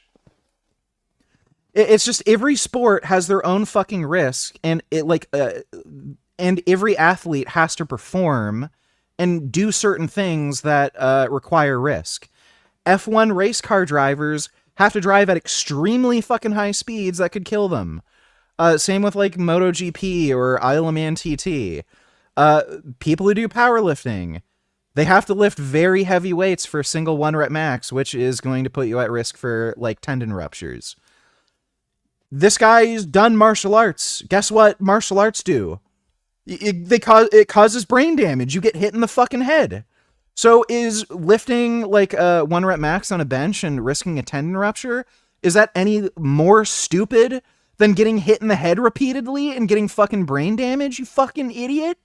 They're completely safe if you're not ego lifting, as there's a reason the strength rep range isn't 1 to 6, but 2 to 6. There is a reason why the strength rep range is not 1 to 6 reps, but 2 to 6. Oh, this guy knows the strength rep range. Right, so how much do you bench, faggot? 6. It is unnecessary to know exactly what your 1 rep max. This guy is so outrageous, like just so pathetic. So insanely pathetic. I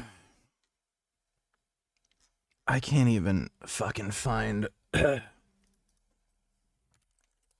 Wait. Let me see if I can find like a chest workout he's done.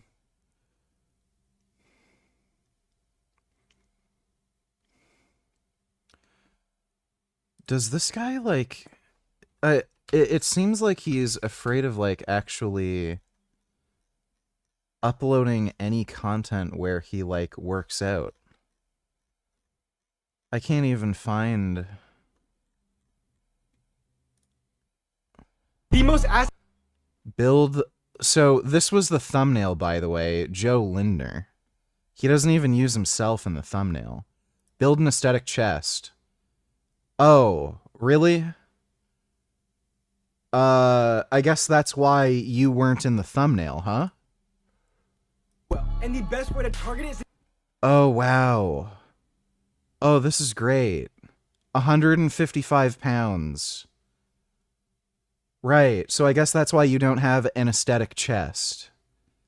This guy knows the strength rep range. Great. Why aren't you strong? Incline bench press. The closer you are to 0 degrees or a flat... Oh, wow, 225. Oh, 2 plates like a big boy. Wow. Good job. I did that in high school, faggot. Flat bench, you target the chest, and the closer to 90... Notice how you'll never find this guy doing a full set. It's just a clip. You have no idea. Like, this is probably his first 2 reps, and he only got 2. You can see how slow the bar speed is. Like, he's really struggling with 225.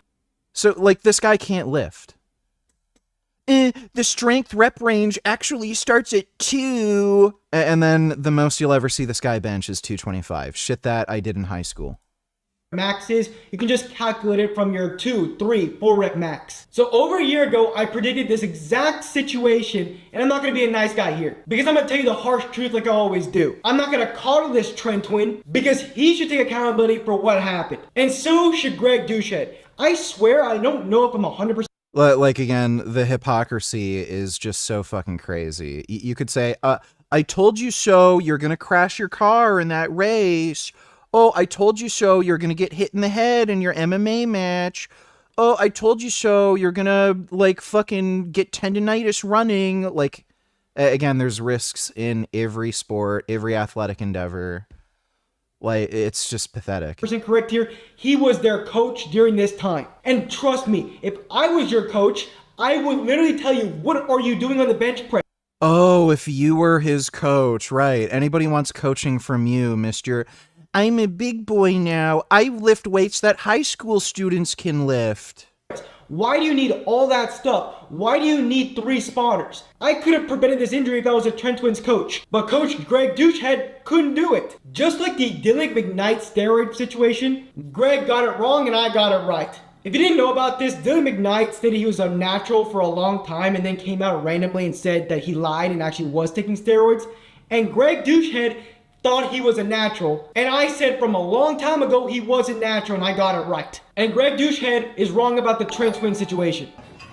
Oh, Kirk! How about for a change, you watch ads during the stream? I can't watch ads. I have YouTube Premium.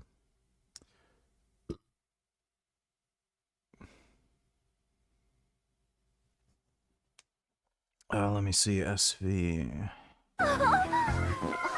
I'm gonna play it safe and not play that. Hello everyone, it is Julia Pick. Welcome to my OFTV. Today we're at Malibu Creek State Park. We're bare-chested on the beach, my yellow scarf fluttering in the breeze. We're cut. Okay, I'm gonna get some close-ups of your eyes. I'm Daniel, a quadruple amputee filmmaker from Edmonton, Alberta. I want to do a late-night talk show in Las Vegas, but with me as the host featuring all disabled guests. And then we sell that format to keep you out of long-term care. Here we go again, Fred. New road trip, new accessible van. I'll get to see some things that I wouldn't otherwise get to see and have some fun along the way. Oh, fast, right here. Come on, gas. We are going to portage the canoe. You set up a one-man tent. I would hate living like that. I feel bad for those people. Thanks for the donation, SV. No, And I hate to be the one that says this, but I have been warning the Trend Twins, warning everyone that it's very risky to go for 1-rep maxes in the gym, especially when using performance-enhancing drugs. So you might be thinking, why do I think he's wrong? He just stated what I said about the 1-rep max. But Greg Douchehead, that's not the problem. I promise you, most people with the 1-rep max won't get hurt. I don't do it, and I suggest you don't do it as an extra safety precaution. But every time I've 1-rep maxed by accident, where I pick a weight that's too heavy and it ends up just being my 1-rep max, I don't get hurt. And I promise you now, if I did a 1-rep max the next couple days, I still wouldn't get hurt. Because I'm not using because you're weak and you're lifting weights that can't hurt you. All this trash equipment. I don't have 3 spotters to bench press. The only equipment I would suggest to use maybe is a belt when you're squatting or deadlifting over 85% of your 1-rep max. But even then, I'm at a point. This guy's never lifted enough weight with enough volume to understand, like, you will very likely get elbow tendonitis. He's using straps. He literally just harped on about not using equipment. He's not even strong enough to hold on to 4 plates. Point now where I suggest you don't do it. It's just gonna make you add 15 to. And like, these are the gayest. Like, it's so bad. He uses the fucking Versa grips. Like, not even normal fucking strap. I gotta have the Versa grips. The gnarling on the bar kind of hurts my fingers. 30 pounds more of weight you really couldn't handle naturally because you don't have a belt on when you're out in real life. So Greg, like, this guy just fundamentally does not understand why you lift weights and how weight training transfers over. Who cares if you don't wear a belt in real life? If you can lift more fucking weight with a belt, you're going to get more of the strength adaptation that you want for whatever activity or sport you're doing, you fucking idiot. Douchehead, don't mislead your audience. Don't make them think that. And again, if that's true, why are you wearing a belt? Why are you wearing Versa grips? You don't wear Versa grips in real life, right? Like, what the hypocrisy and stupid, inconsistent nonsense. Like, this guy is the biggest fucking bitch I've ever seen.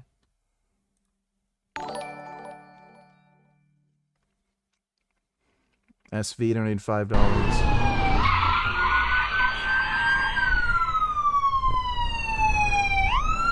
Huh? That's pretty slick.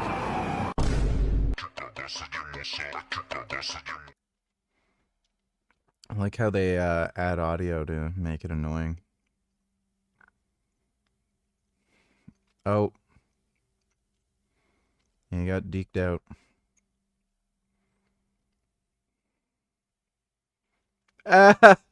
Wow. That's crazy.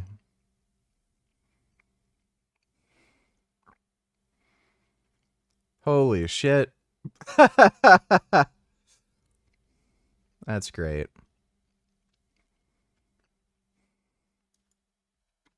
That's cool.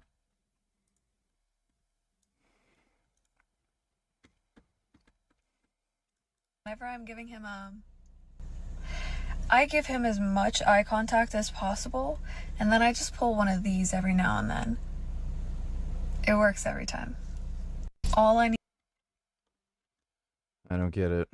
You know what they say, you're either good at bowling or you're good in bed.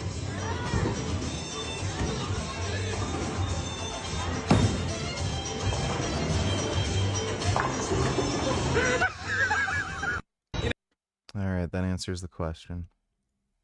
Make some noise for Chris Cilio. Chris Cilio. Oh, all right. I hope this is real.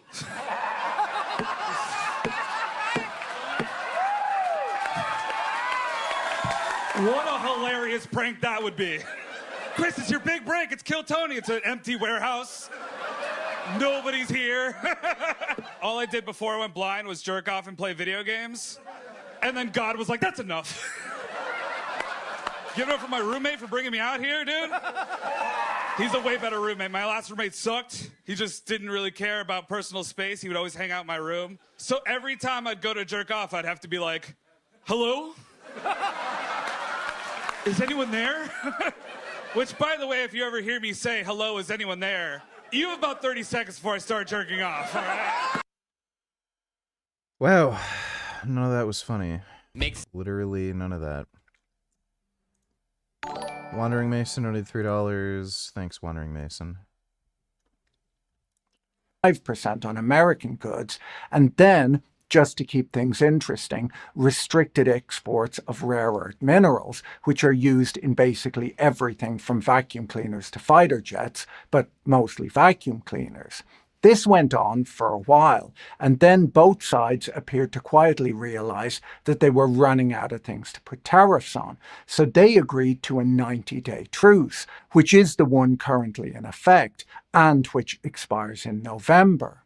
Now, expectations for this summit are, to put it generously, modest. The press have taken to calling it the Beans and Boeing Summit, which tells you something about the level of ambition.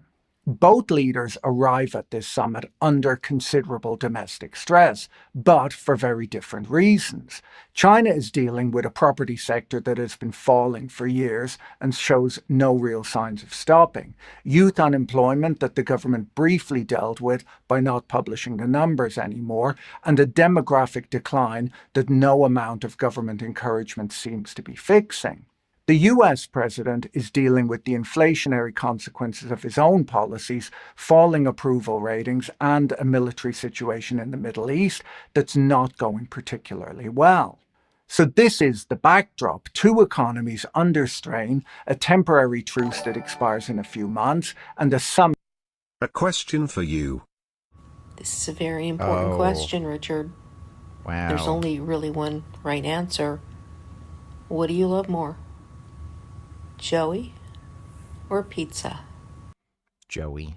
Do you love Joey more or do you love pizza more? I love Joey more. I take Joey over pizza any day. Joey or pizza? Yeah, Joey's the best. You can see how sentient he is right there. Thanks for the donation, Leland, though. That will be mostly remembered for the photographs. But the thing that almost nobody on the news will explain, because it requires about 10 minutes of patience and some basic accounting, is that the problem these two leaders are trying to solve is not really a political problem at all. It's an accounting problem, and the reason it never gets fixed is not that politicians are unwilling to fix it, it's that most of them don't appear to understand what's actually causing it. And that's what this video is about. To understand the current trade dispute, we need to look at what trade is actually supposed to be. About 6 months ago, Robin Harding wrote a piece in the Financial Times about a trip he took to China, where he posed the same question again and again to the economists, technologists, and business leaders he met with. His question was simple. Trade is an exchange where you provide something of value to me, and in return, I offer something of value to you. So what exactly does China want to buy from the rest of the world? But before we dig into the answers, let me tell you about this week's video sponsor, Mammoth AI. If you use AI tools, you've probably noticed that the leader in the AI race is constantly changing. What was subscription? What if you could just more used, which you probably should, chat in the description. The understanding that there is nothing China believes it cannot make better and cheaper domestically, and nothing for which it wants to rely on foreigners for a single day longer than it has to. A few of the economists he spoke to, who had perhaps pondered the issue already, jumped ahead to a different point altogether. Their answer to the question of what China would like to buy from the rest of the world was, you should let Chinese companies set up factories in Europe, which is not really an answer to the question, but it does tell you quite a lot about how they see the problem.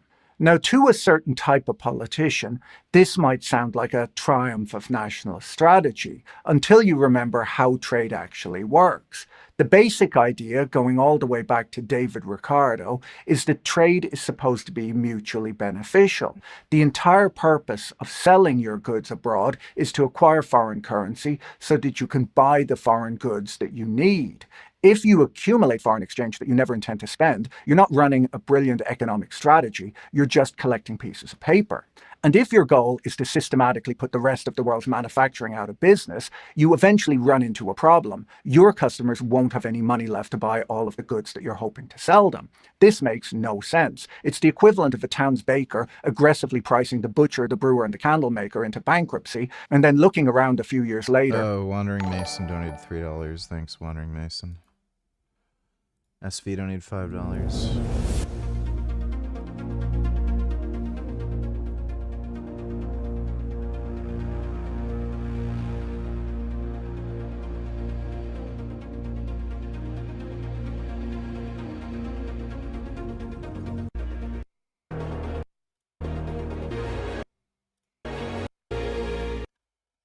Okay.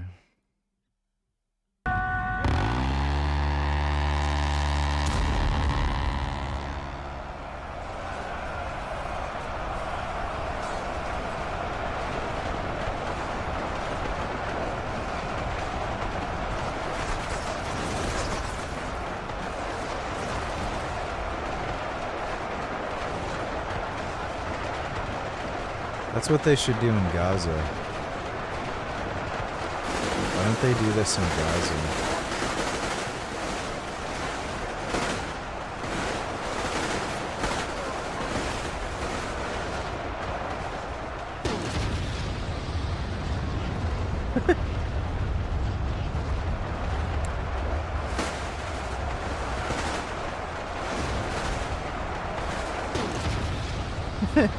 This looks hilarious.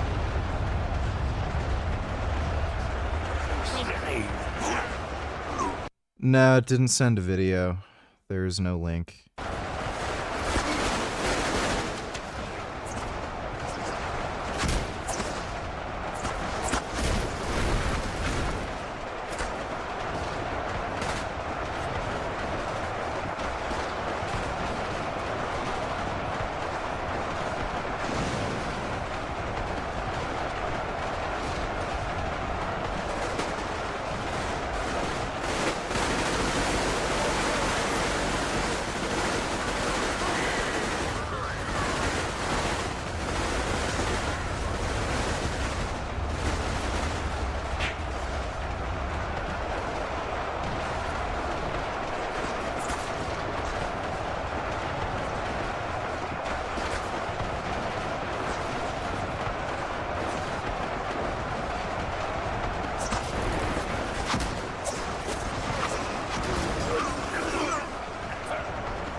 Okay, thank you for that, SV.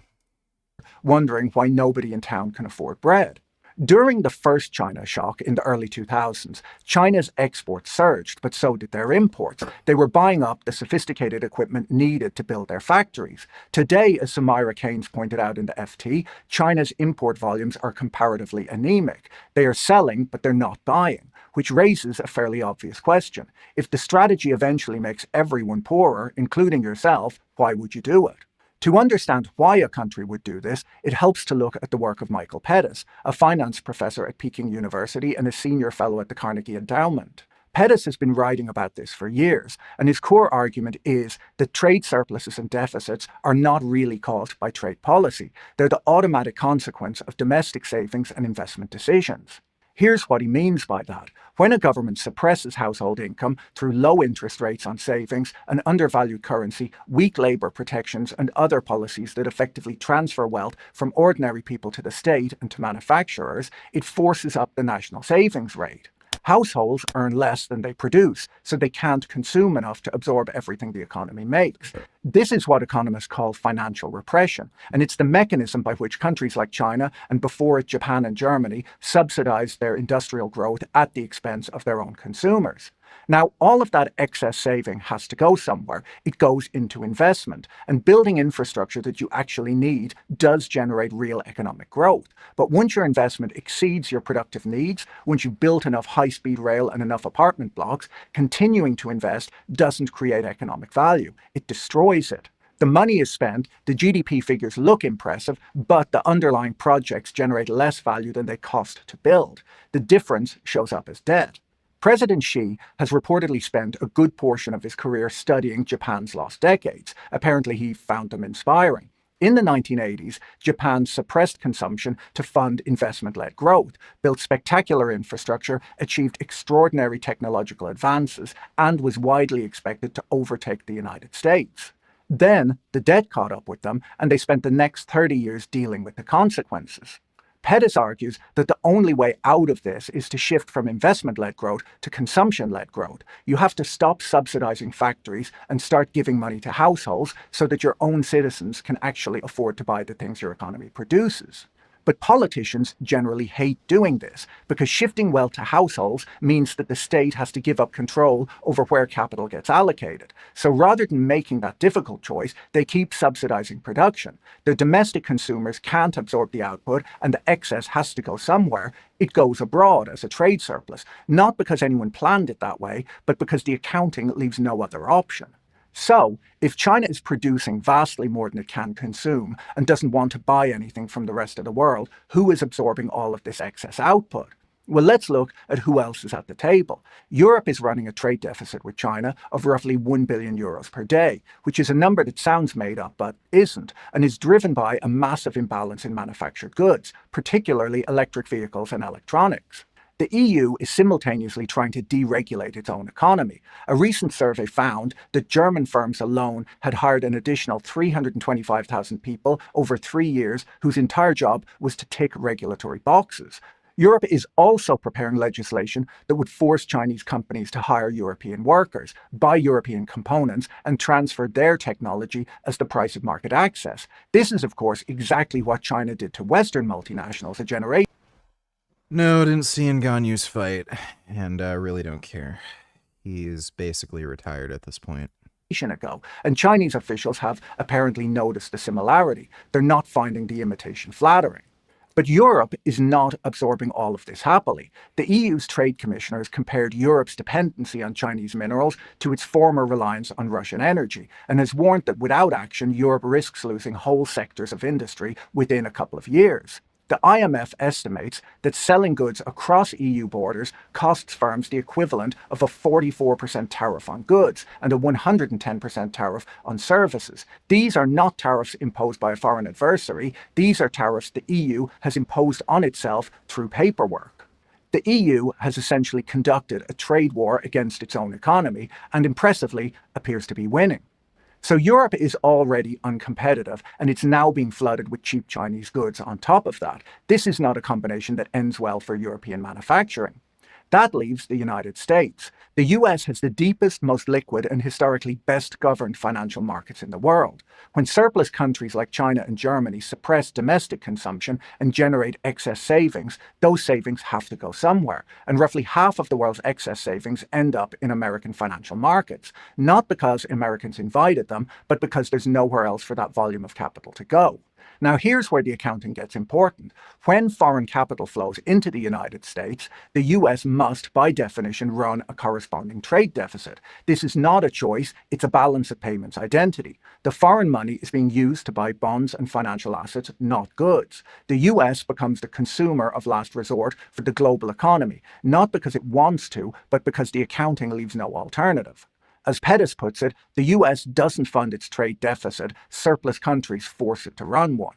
Now, you might think that all of this foreign capital pouring into America would be good for the economy, and that it would fund new factories and lower interest rates, and that might be true if American businesses were desperate for capital, but they're not. US corporations are sitting on trillions of dollars in cash. They don't lack access to funding. They lack customers who can afford to buy more of what they already produce. So the foreign capital doesn't flow into productive investment. Instead, the economy has to absorb it some other way. As Pettis points out, there are really only three options. The excess capital can push up unemployment as cheaper imports put American factories out of business. It can push up household debt as consumers borrow to maintain their spending. Or it can push up the fiscal deficit as the government borrows to keep the economy from contracting. Since no politician wants the first option, the US has historically Kids in the 90s trying to get their game cartridges to work. I literally never had a problem with a game cartridge, ever.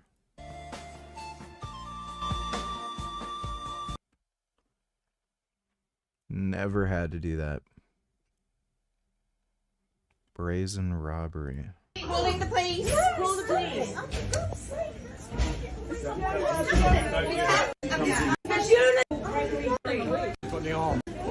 Oh, the Bashulas are in there! The Bashulas are in there. The men in there.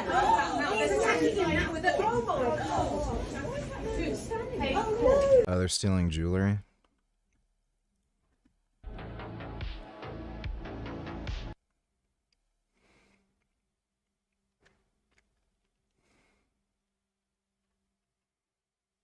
Is that literally an iPhone?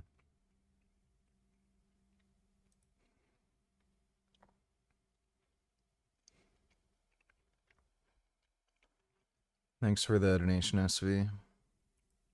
In some combination of the second and third. And here's the part that almost nobody in Washington seems to understand. Running a massive fiscal deficit doesn't fix the problem. It feeds the monster. The bigger the deficit, the more treasury bonds you issue. The more bonds that you issue, the more attractive your debt markets look to surplus countries with excess savings to park. The more capital flows in, the stronger the dollar gets, the less competitive American exports become, and the wider the trade deficit grows. And of course, all of that government spending is stimulative, which means it's inflationary, which pushes up interest rates, which makes the debt even more expensive to service, which requires yet more borrowing.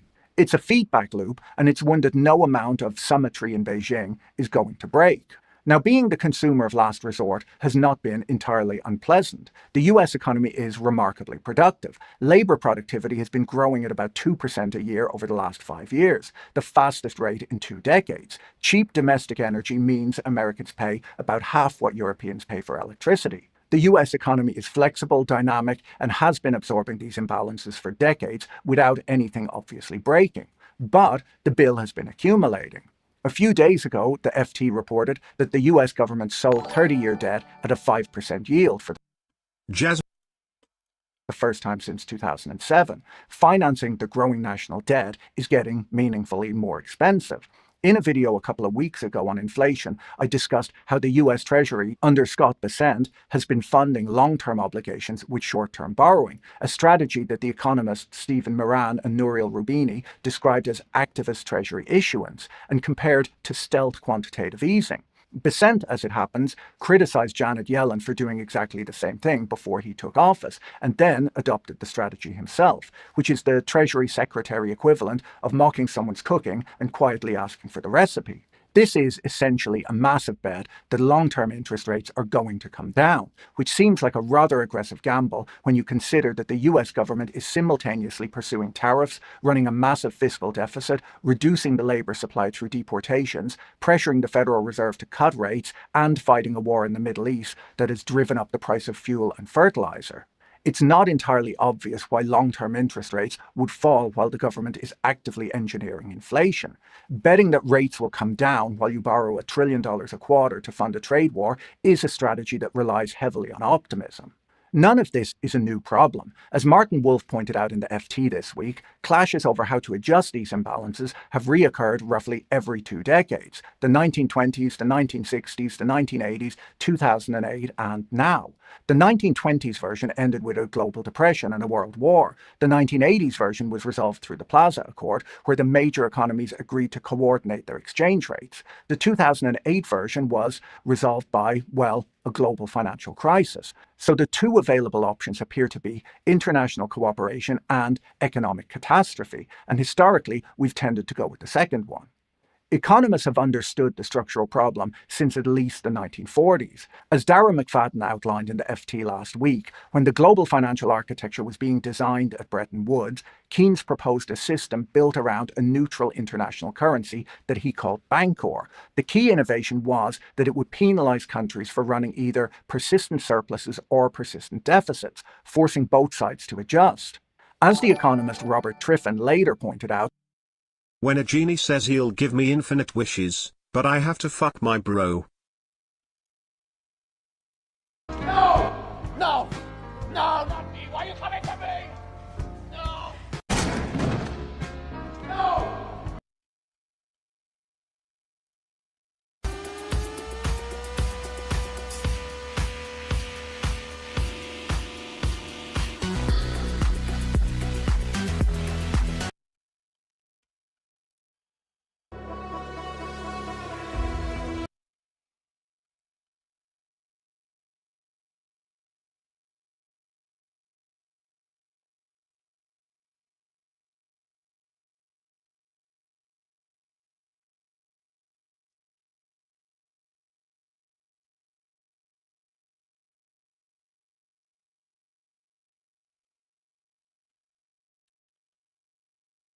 All right, thanks for the donation, SV. Any country that supplies the world's reserve currency is essentially trapped. It must run persistent deficits to meet global demand for safe assets. Keynes saw this coming and designed a system to prevent it. The United States rejected that proposal at the time. The US was the world's largest creditor then, and its dominant manufacturer. It was basically the China of that era, and it had no interest in signing up to a system that would penalize its surplus. In doing so, it consolidated the dollar as the anchor of the international monetary system, which is the very thing that now forces it to run the deficits it's complaining about. So that worked out well. Wolf also makes a point that surplus countries tend to overlook. They are not in as strong a position as they think. Japan ran enormous surpluses in the 1980s, and the pressure to boost domestic demand led to a property bubble that, when it burst, produced 3 decades of stagnation. China ran huge surpluses after 2008, and the pressure to reinvest them domestically produced a property bubble. Germany ran persistent surpluses within the Eurozone, and when the deficit countries hit crisis, Germany had to choose between financing them or watching the euro collapse. They chose to finance them, but they did want everyone to know that they were not happy about it. The pattern is fairly consistent. Surplus countries build their economies around selling to others, and when the music stops, they discover that they needed those deficit countries more than they thought. So what happens when the global consumer of last resort, the United States, is running a 5% cost of capital and starts looking for ways to stop absorbing everyone else's excess production? Well, historically it ends in either one of 2 ways. Either the major economies sit down and negotiate a coordinated adjustment, which requires a level of international cooperation that is, to put it politely, not obviously forthcoming at the moment, or the adjustment happens through crisis. If the US stops buying, American consumers will face higher prices and fewer cheap goods. That will be unpleasant, but for the surplus economies, countries that have built their entire economic model on the assumption that foreigners will endlessly borrow money to buy what their factories produce, it will be significantly worse. A consumer can find a more expensive substitute or do with less. A factory with no customers has a much bigger problem. This brings us back to the handshakes in Beijing this week. Expectations for this summit are, to put it generously, modest. Both sides appear to be looking for just enough progress to justify the photographs. The US wants China to commit to buying those Beans and Boeings. To oversee these purchases, the two sides are expected to announce a board of trade, a committee of senior officials from both countries whose job will be. Oh my god. Everything hurts.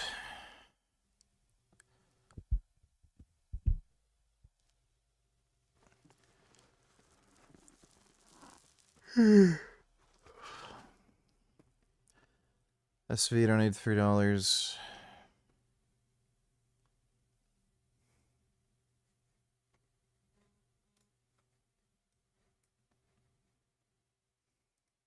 Logo and the name. Do you want to see it?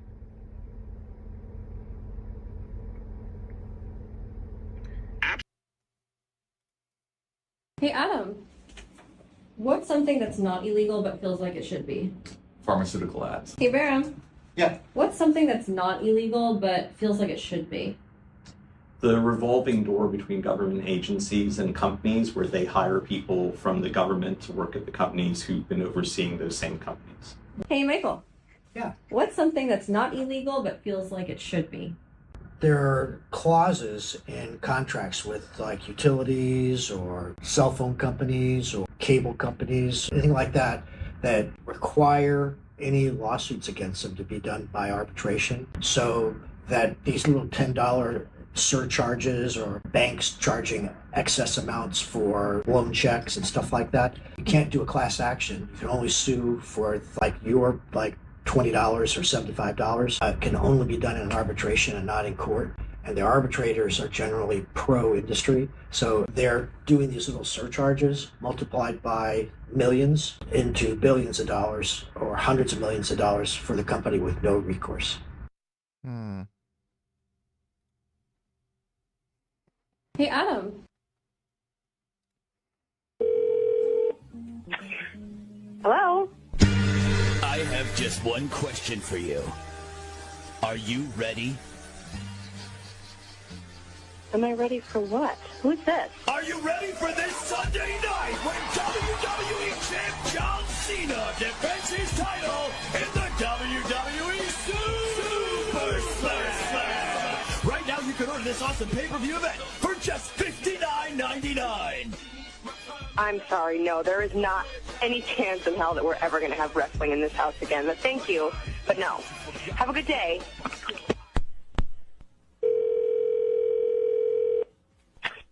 Hello? And goodbye to anyone standing in John Cena's way when he takes on 6 men in a steel cage shoots and ladders match at WWE Super Slam.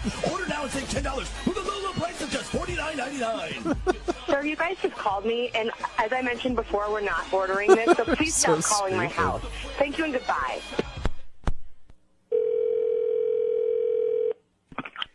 Hello?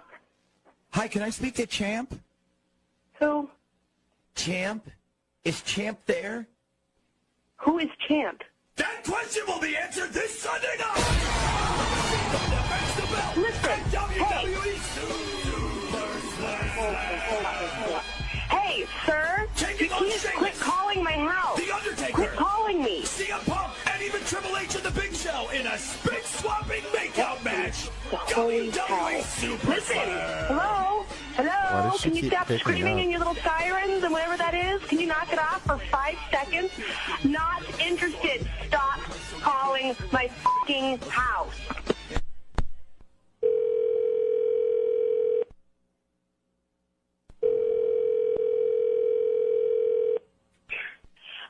I swear to Jesus, if this is those wrestling again. Okay, good morning. Hi, I'm just calling this morning to ask if you're a supporter of the United States military.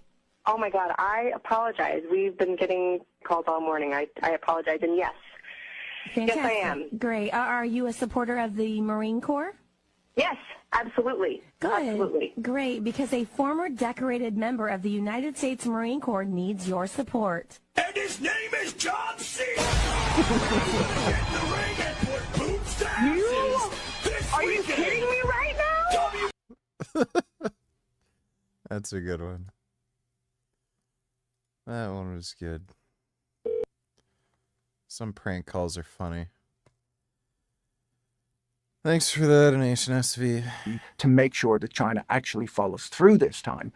This is necessary because China made similar purchase commitments in the Phase 1 trade deal in 2020 and then didn't follow through. So the solution to China not honoring its commitments is a new committee to monitor whether China honors its commitments. I'm sure that this time it'll be different.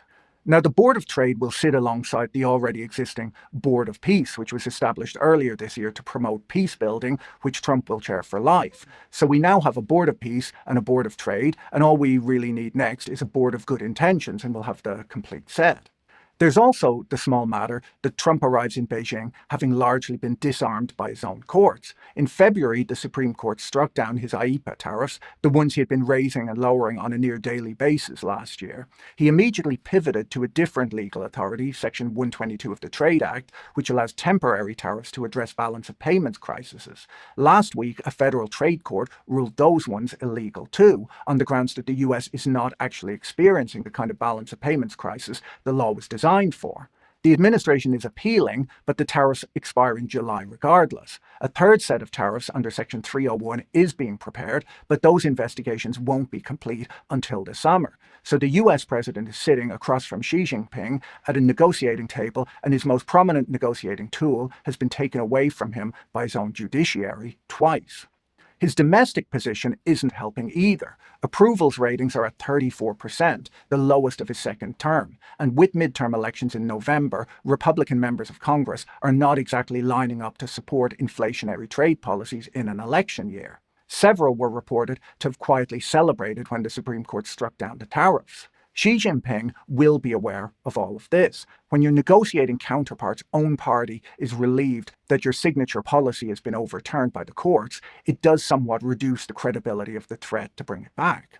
Both sides are really just trying to buy time. The US wants breathing room to build domestic rare earth processing capacity because China currently controls those supply chains and used them as devastating leverage during the tariff war.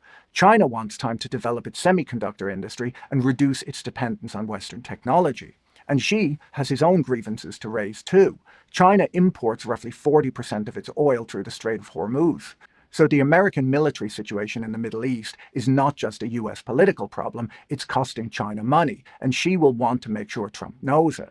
As Eli Ratner, who served as the US Assistant Secretary of Defense for Indo-Pacific Affairs until last year, pointed out in the FT, the US has made this mistake before. The pattern is consistent. When Washington backs off, Beijing doesn't reciprocate. It consolidates its gains. When the Obama administration declined to challenge China's island building in the South China Sea, artificial reefs became military installations. When Trump paused tariffs in his first term in exchange for the Phase 1 trade deal, China missed its purchase commitments, and the structural reforms were deferred to a Phase 2 that never came. Ratner argues that the time being bought isn't being used to strengthen America's position, particularly given that the war in Iran has drained military readiness for any potential crisis in the Pacific.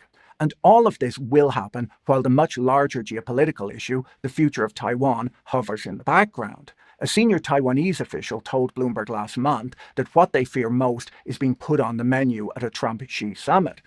China would very much like rhetorical concessions on Taiwan in exchange for those beans and Boeings. Whether they get them is another question. So the two leaders will shake hands, make announcements, and fly home. The photographs will look very serious, but the underlying problem, the one we've spent this entire video explaining, will not have changed. Trade imbalances are not caused by a lack of summits. They're caused by domestic policy choices that neither side appears willing to change. China will continue to suppress household consumption. The US will continue to absorb the resulting surplus, and the accounting will continue to do what accounting does, regardless of what anyone announces at a podium in Beijing. If you found this video interesting, you should watch my video on China's rare earth chokehold next. Don't forget to check out our sponsor, Mammoth AI. There's a Yeah, weird situation. I still think the selling out Taiwan thing is overhyped. I just don't see, in the right now term, the U.S. not intervening if China invades Taiwan. Just seems completely, like, implausible. Just no chance. Is there a fucking trainer for that game? Fuck.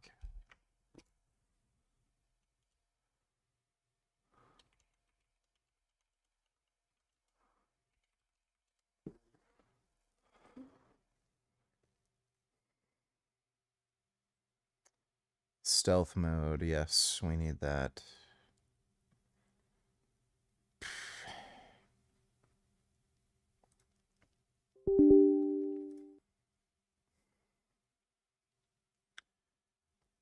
Number 1.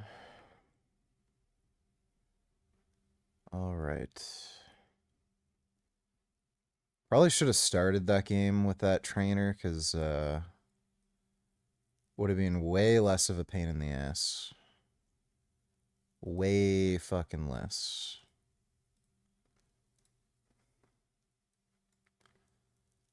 I also hate how so many websites have a fucking white screen. My god, it just burns my fucking eyes.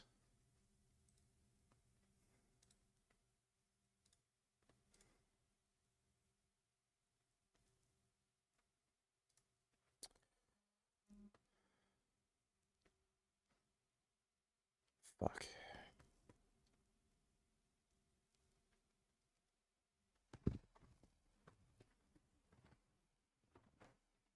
Ugh. Yeah, Trump's a terrible negotiator. He's really stupid. It's kind of funny how that dipshit has the art of the deal, and he's just like a fucking moron.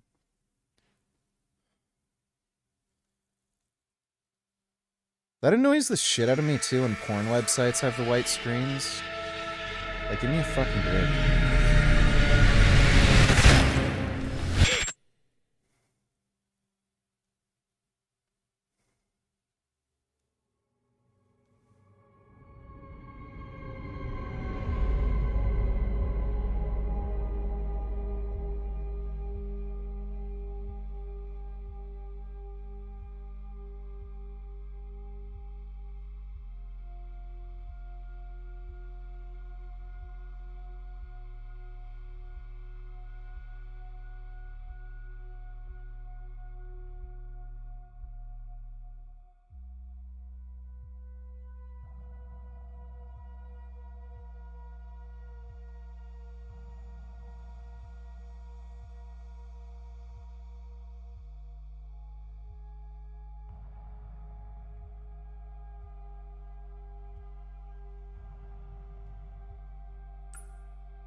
Yeah, like there's so many stupid things wrong with porn sites having white screens.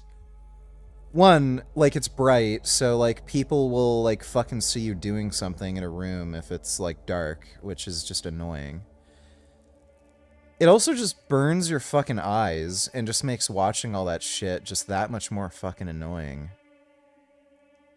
Like it's the stupidest type of website to have like a white screen.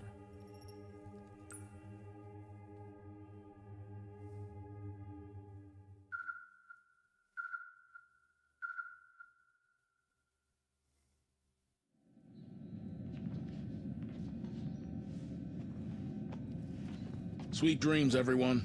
See you in 4 years. I feel for you, man. Just a few hours sleep and then you guys are up for 4 years. Try not to kill each other. We all have a vital part to play on this ship. I'm grateful to be here with every one of you. It's an honor, sir. See you on the other side.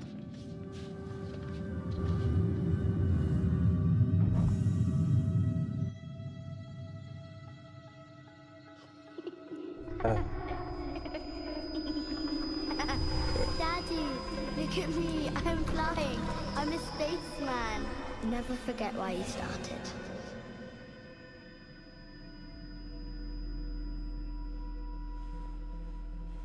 What's going on?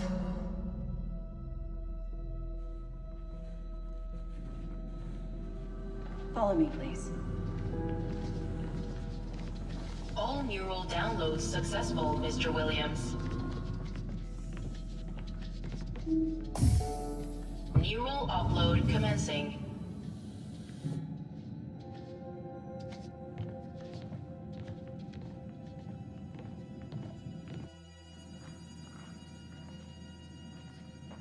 What's going on? It's time you all learned the truth.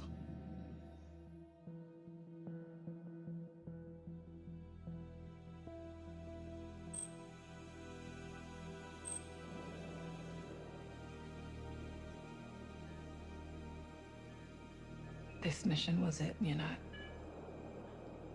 Everything I trained for. It was right there. I'm just disappointed. You'll get another chance. No, I won't. I sign. My feet will be firmly on the ground for God knows how long. Who knows what state we'll be in then? If what's out there is as bad as they think, it's safer to be here.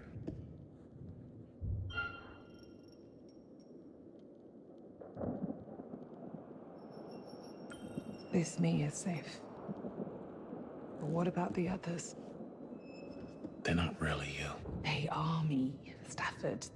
They will walk like me, talk like me, look like me, feel like me. They're real. And I'd be sentencing them to death.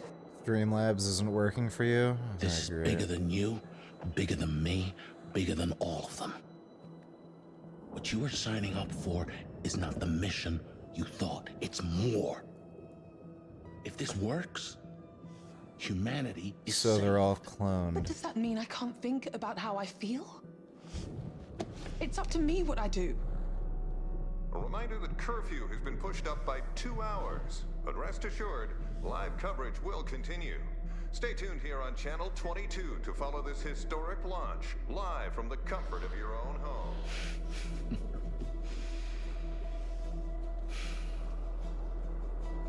Ready?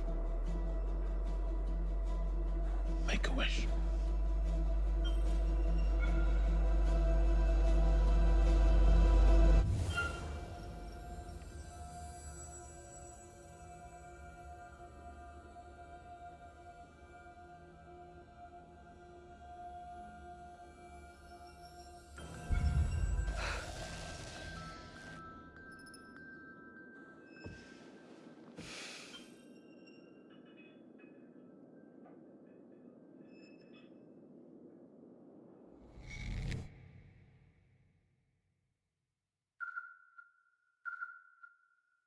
Nah.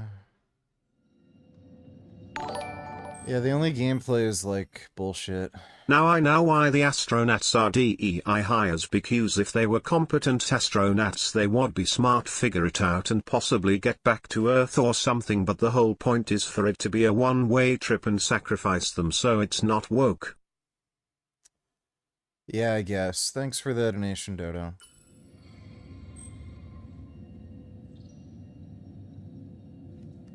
We can't rescue you. I'm sorry. For you, it was always a one-way trip. What Corinth is doing, it's for the right reasons. Mars is ruined, Earth is dying. We need to win this war. But if you're hearing this, I want you to know that it's been for something. It was all worth it. It's worth it every time. In transmission.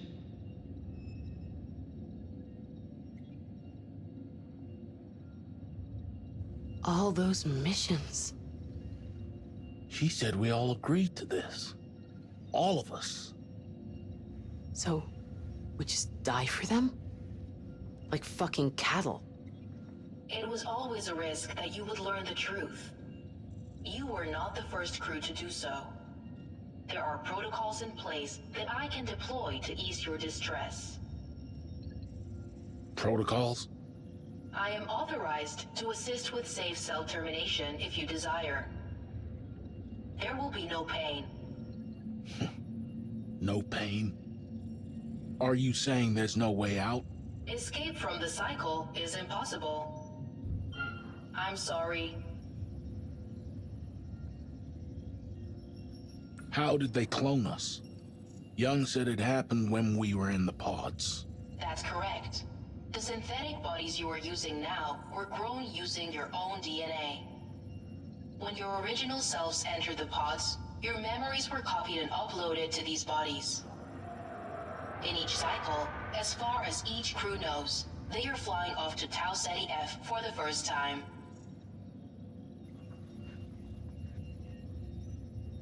That's it then. It's finished.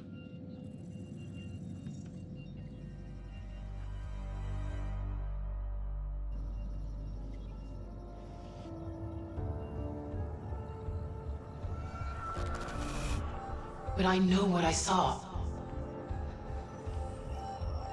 Those ships out there are the same This as isn't ours. Karen's first mission to this planet. They've sent the same ship before, with the same crew.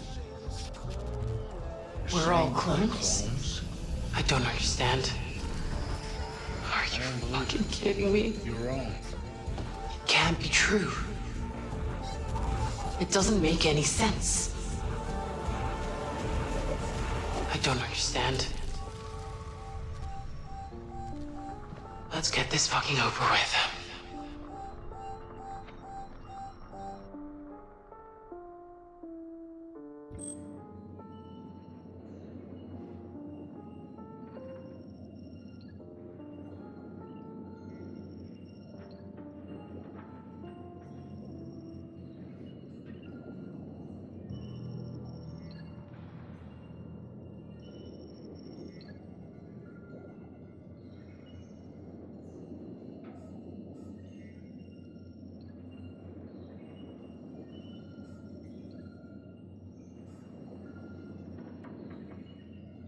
What is that? Gotta be the booster ring, right? Good Lord. The answer's been right above us all this time. The ring. It has emergency supplies of air. Enough to last for months. There's no way of getting there on this ship. We'd need to launch the SCV. But even if we could dock, we'd be stuck up there with nowhere to go. Which is the better of two evils, I guess. We take any opportunity we get.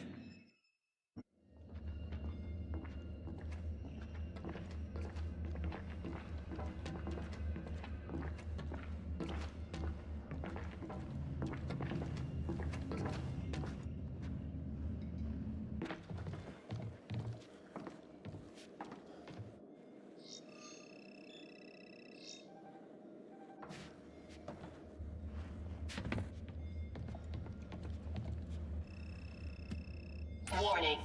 Manual override required. I'm sorry. It's looking like we need to go back down. What? We can't get the fuel here unless we manually reroute it through the science deck, and then pump it up here all the way from engineering. All right. Time is ticking. I'll go down there and get this done.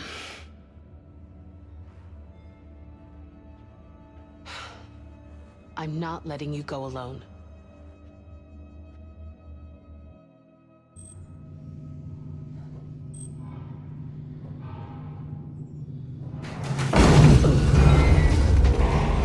Warning. System malfunction. God fucking damn it! Lockdown protocol initiated on deck 2. Manual override required. That doesn't look good.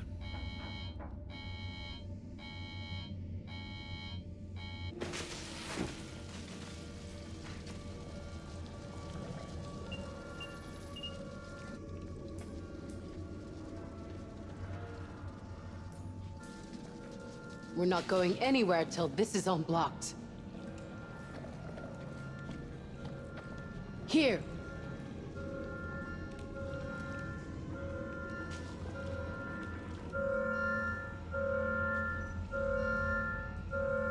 That's where we need to go. Let's do it. Don't worry, I'm using trainers. I don't have to sneak.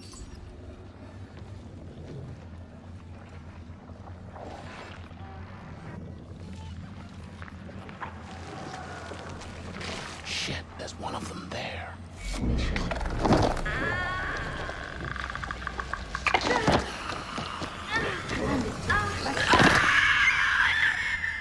Damn it.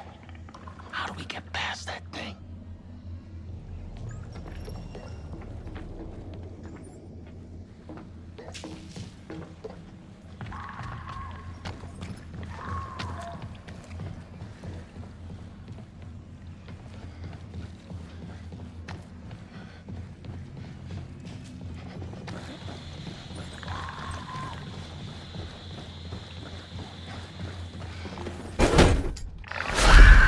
Literally everything is sneaking. It's just nauseating.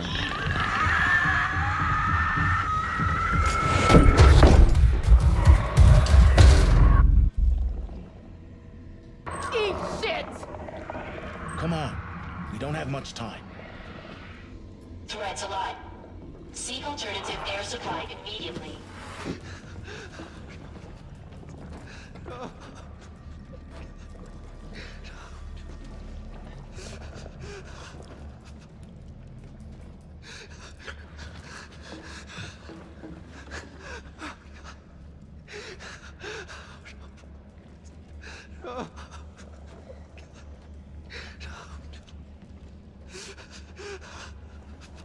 Mitchell!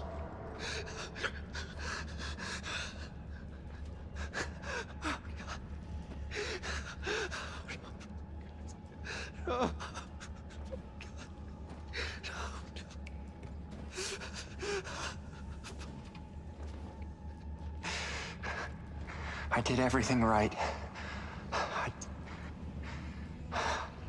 I did everything right. I did everything right.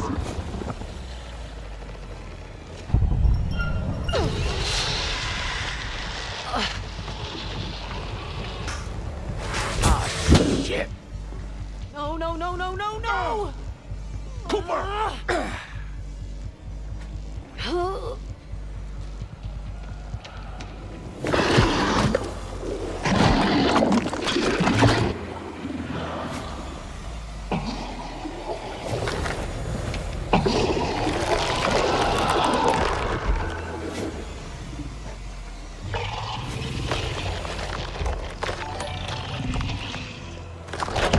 Some Joey dopamine. Let me take a look. Ah, damn it.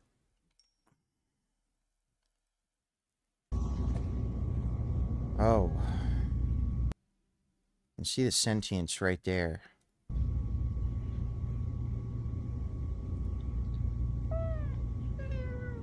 Oh. Why are you so cute? He do a Oh, Joey, meow. why are you so cute? He go meow. That's a meow cat. Why?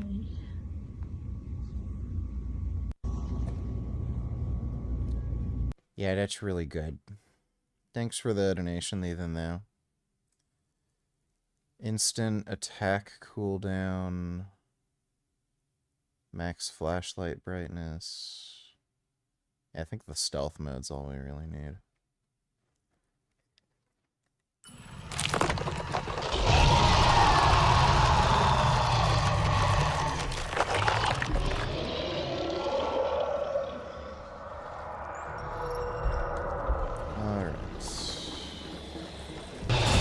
What the fuck? What the fuck?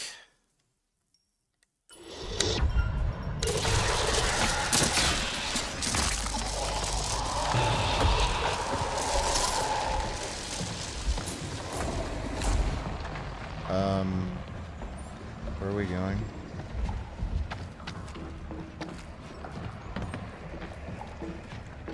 Oh, yes, of course. I need to find a thing. Dude, this is the only thing you fucking do in the game. It's so boring, too. So fucking dumb.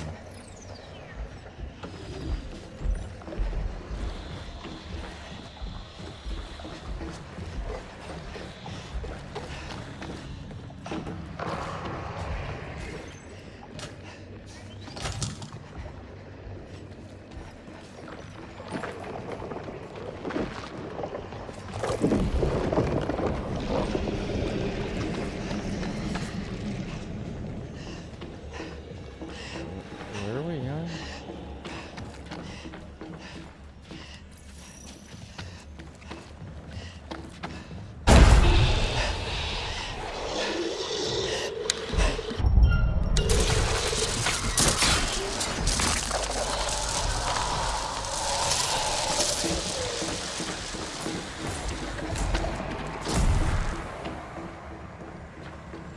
It's after you. Run!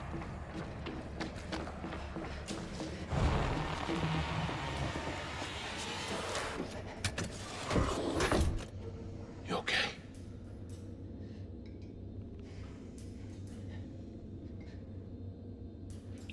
Come on. We don't have much time.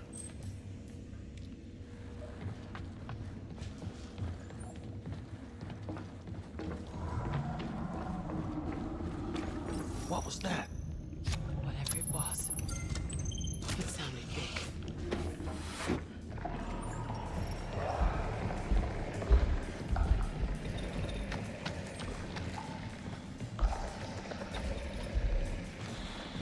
Apparently if you stand, like, right next to it, the stealth thing doesn't work.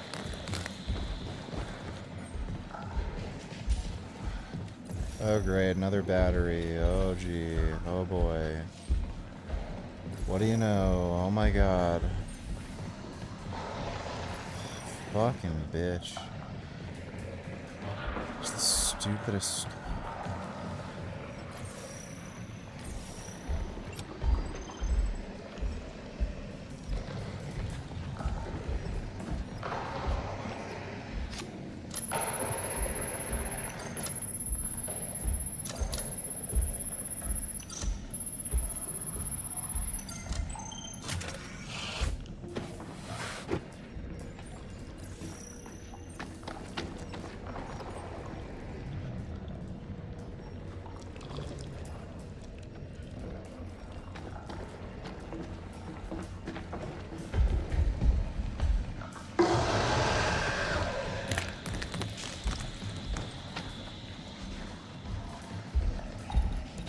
Pretty sure it doesn't see me.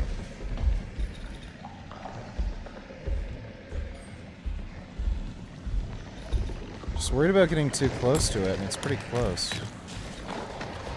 Is there a thing I can use to distract it?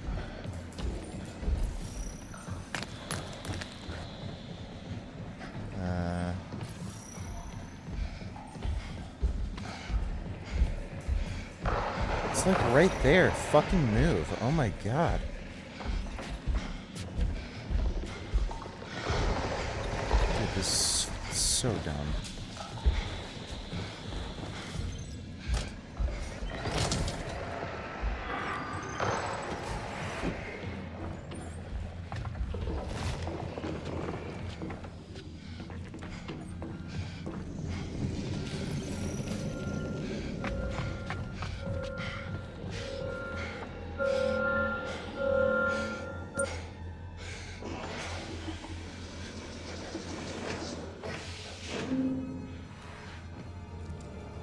Malfunction resolved. Lockdown has been lifted.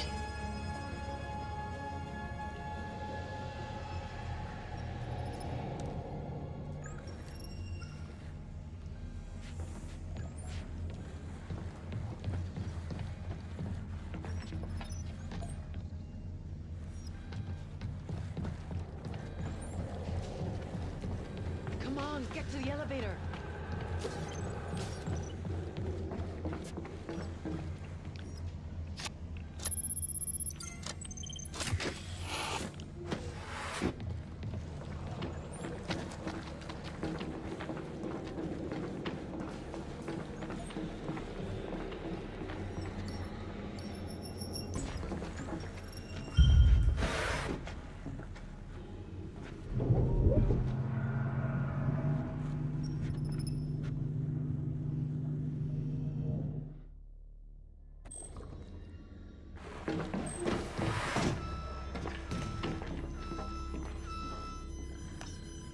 Fuel redirecting.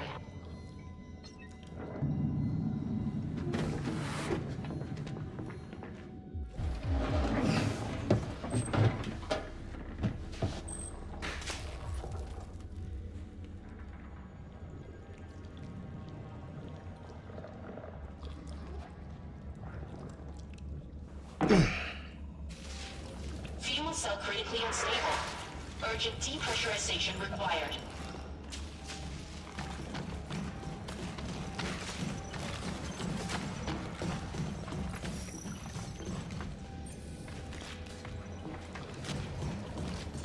Come on. Pump room's this way.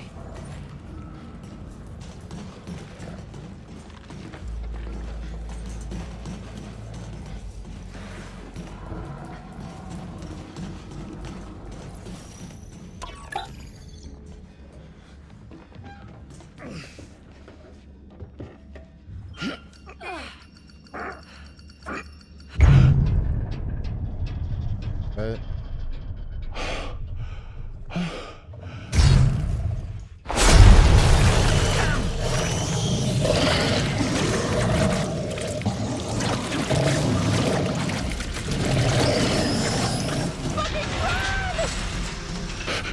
Warning. Your system's compromised. Lockdown protocol initiated. Unidentifiable organic matter.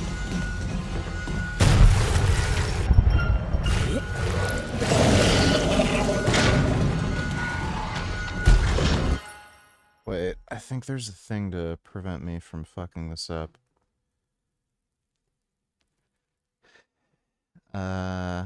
Instant attack cooldown? I don't know.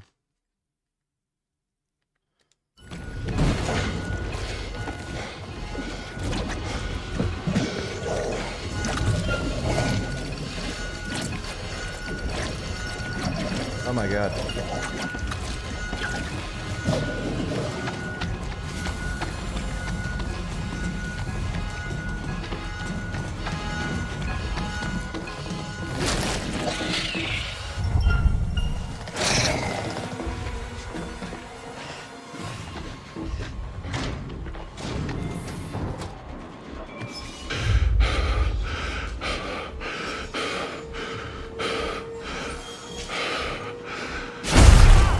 Threats alive.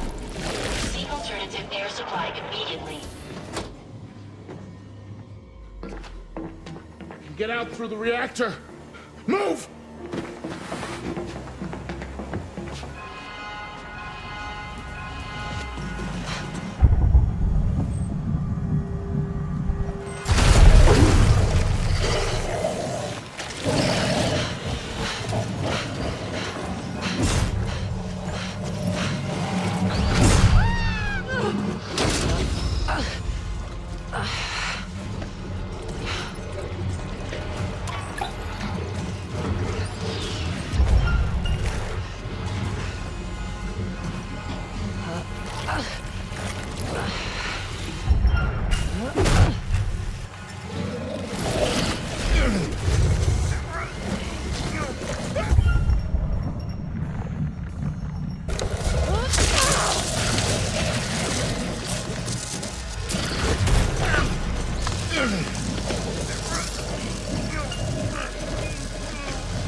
Move it.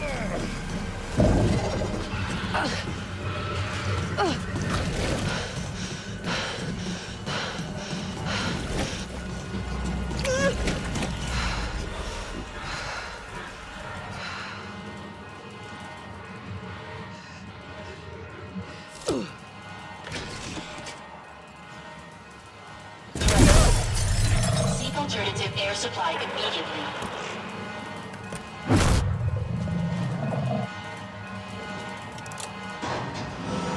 Reactor overloaded. Impending meltdown in 10 minutes. Please evacuate to safety. Well done. Now move.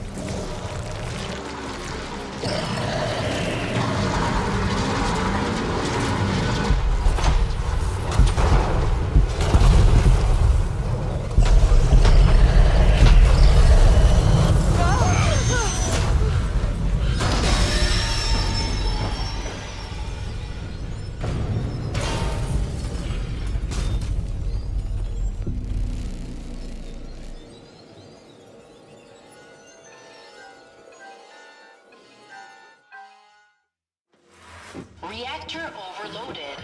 Impending meltdown in 5 minutes. Please evacuate to safety.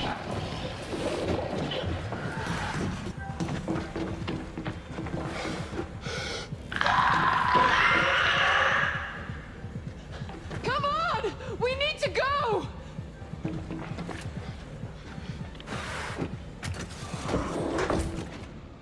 Four minutes.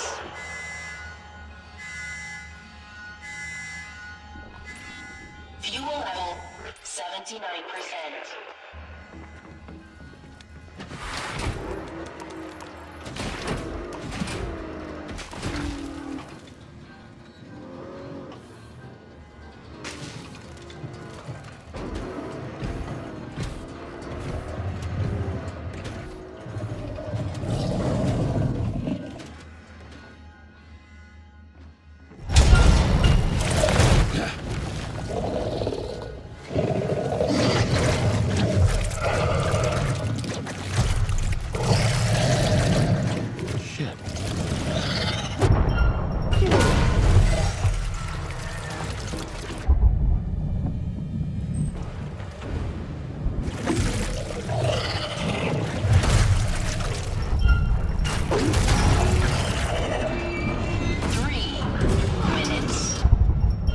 Damn it.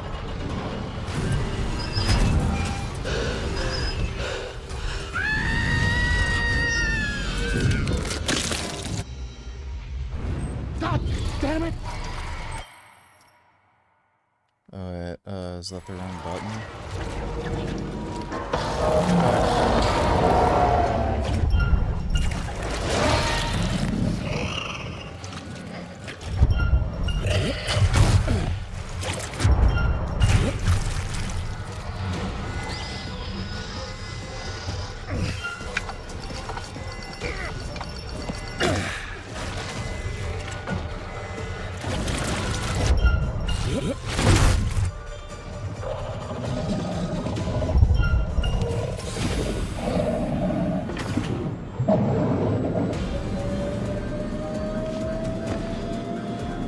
Fuel level is at 95%.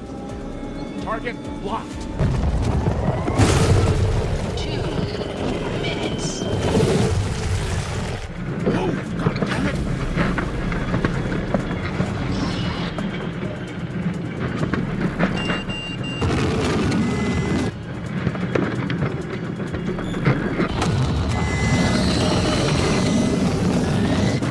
Shit, come on!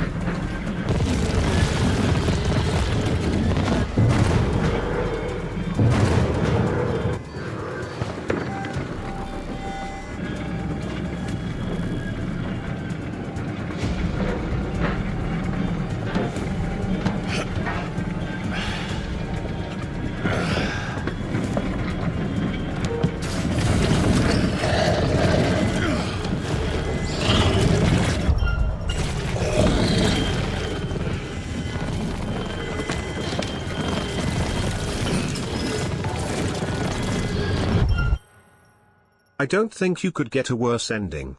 You suck at video games even while cheating, WTF. You suck at everything. Streaming. Everything. You're always on your phone and not paying attention, boring fuck. Thanks for wasting my time.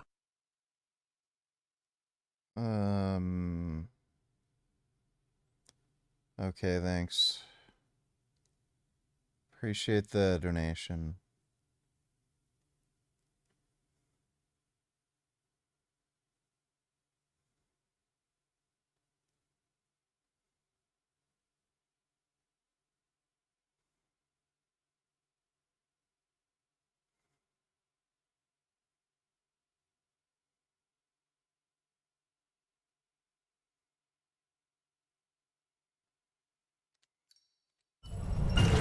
Impending meltdown in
What now?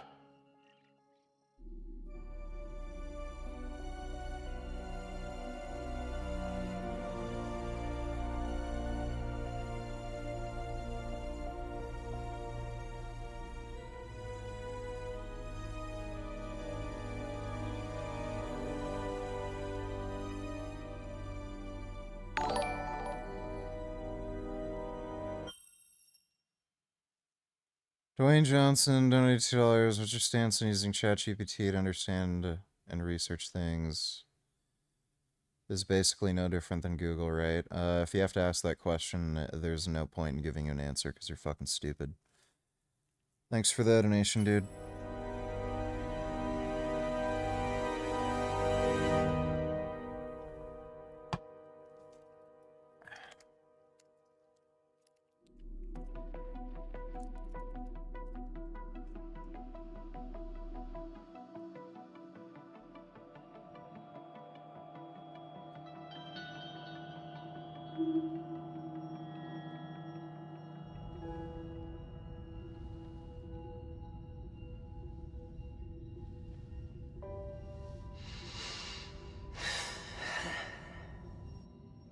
Am I dreaming?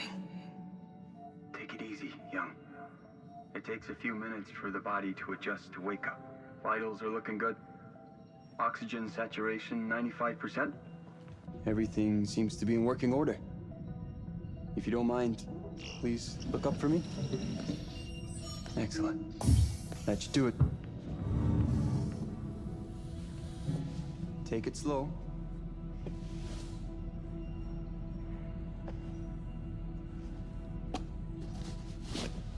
These first few steps can be a doozy.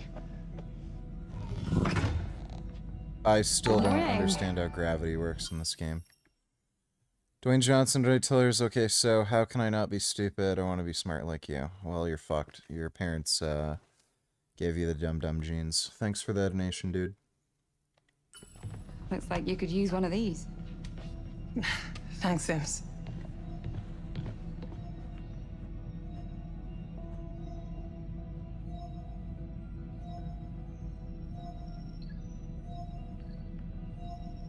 Looks like we're on schedule. We're right on top of the marker.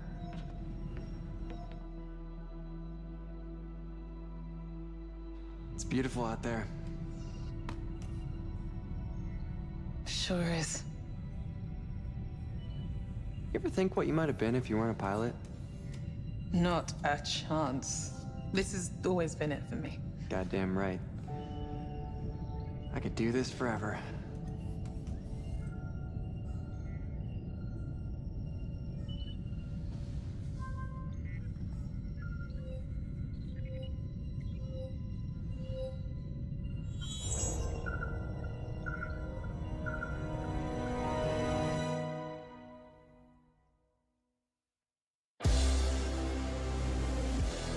Oh.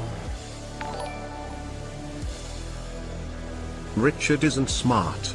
He can't even figure out the boots are just magnets. He's literally retarded and never understands anything until shit is pointed out to him because he can't reason. That wouldn't make sense, though, because everything else on their body acts as though it's in gravity. Like, their arms don't float up. Their clothes don't, like, float around. Like, their hair, most of them don't really have hair that would, like, float up. But, like, there's that white blonde girl who had the bangs. You'd expect her hair to, like, float up. Everything else seems like it's responding to gravity, and they're, like, some special weird gravity boot. It's, like, stupid. Thanks for that donation, dude.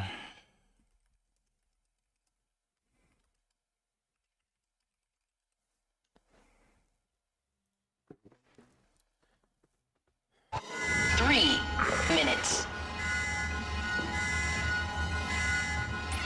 Fuel level 79%.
Shut up, nigga, you're wrong. Yeah, you say that. Thanks for that donation.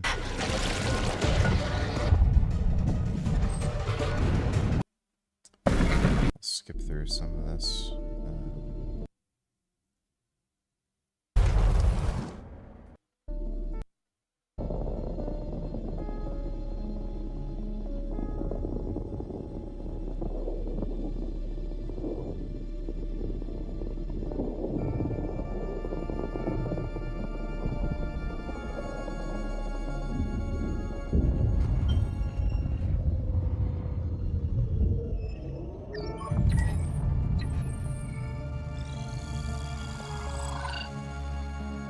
Still together.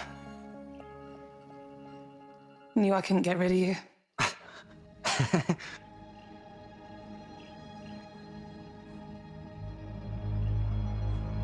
Commander Stafford, thank you. What happens now? We hold out as long as we can.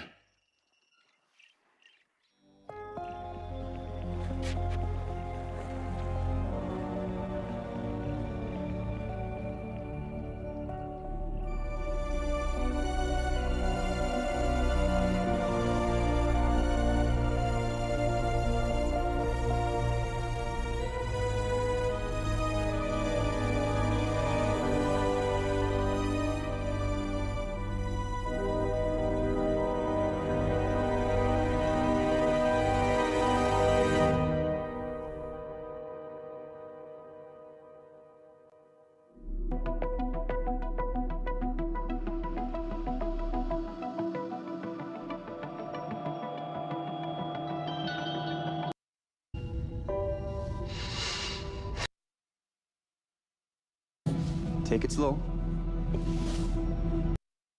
You ever think what you might have been if you weren't a pilot? Not a chance. This has always been it for me.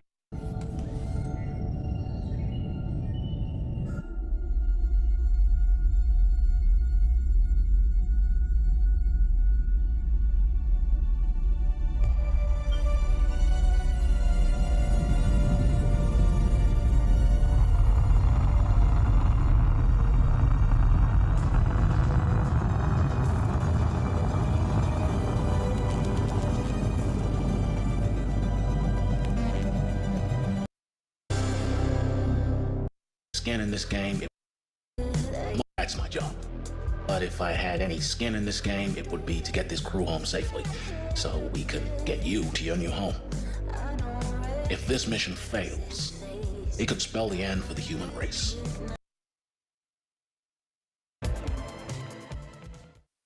When faced with oblivion, humanity, like all life, must adapt. To conquer the unknown, we must weigh who we are and be prepared to lose it all.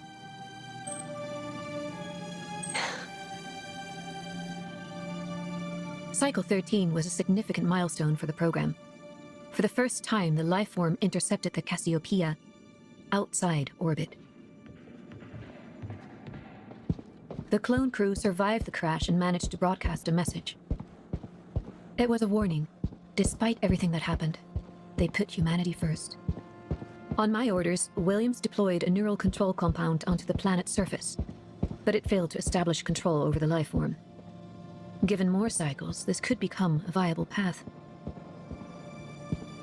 Williams executed the directive without any of the crew noticing. As for the crew themselves, 8 souls escaped the planet's surface.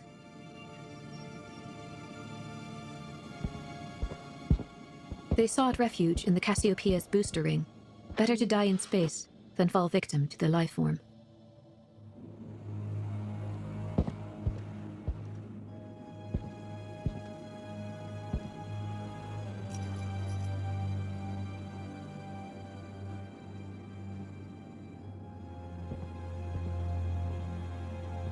Never forget why you started. I joined this project because I believed it would secure the future of humanity. The more we learned about the lifeform, the greater our chances of survival. If it could be sculpted into a tool to save humanity, then I had a duty to actualize this. It's a strange word, isn't it? Humanity. On one hand, it's a definition of us as a species. On the other, kindness, compassion, even love, attributes we've all but forgotten. Our fight for survival should never come at the cost of our humanity. We can no longer hide behind clones. If we ever hope to master death, we must first stare it in the face. All of us. Together.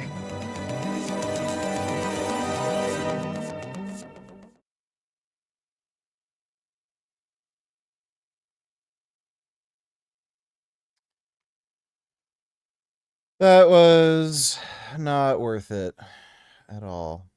DJ's deadbeat dad. Absolute deadbeat dad. He pays his child support, and then he takes it away from her in the form of attorneys that she has to pay. You wanted to become a team guy. It was always just assumed. Would Dad be upset if I became a veterinarian? DJ can't even spell veterinarian. It took him 5 tries to pass the driving test. You know who wanted to be a veterinarian? His girlfriend. DJ stole that story like he steals. He had to take a driving test 5 times? Mine, and he steals so many other people's stories. Ah! What a clown. We are seeing probably one of the greatest faults of father-son relationships that I thought I'd seen in the military community, and that is the infamous Don Shipley and DJ Shipley, which are both former Navy SEALs. Obviously, you've seen Don Shipley exposing a lot of the people saying that they're Navy SEALs with, fake documents or whatever else, talking about his stories. But then also you've seen more so in the past 4-ish years, DJ Shipley has now come on the podcast circuit and doing big shows such as Sean Ryan and various others to essentially talk about his Navy SEAL experience. Now, we have to go through some of this entirely because we have several players. You have Don Shipley, the dad. You have DJ Shipley. You also then have the daughter-in-law during this, which we're hearing a lot of craziness happen as this feud is pretty much unfold. We have to go back to where this essentially started. And the start of this, where I even noticed it, was DJ on the Sean Ryan podcast. At what point did you know you wanted to become a team guy? It was always just assumed. It was always said. Like, we were always doing something. Like, when I'd have friends come over and stay the night, we wouldn't do typical things. We would do, we'd do a physical challenge. So we would run out, we'd pick up 10 logs, we'd throw it over here, we'd run back 10 push-ups, do 5 pull-ups. Son Goku, don't you tell there's any fantasy novels you ever get into, like Lord of the Rings, Harry Potter? Or have you only read manga?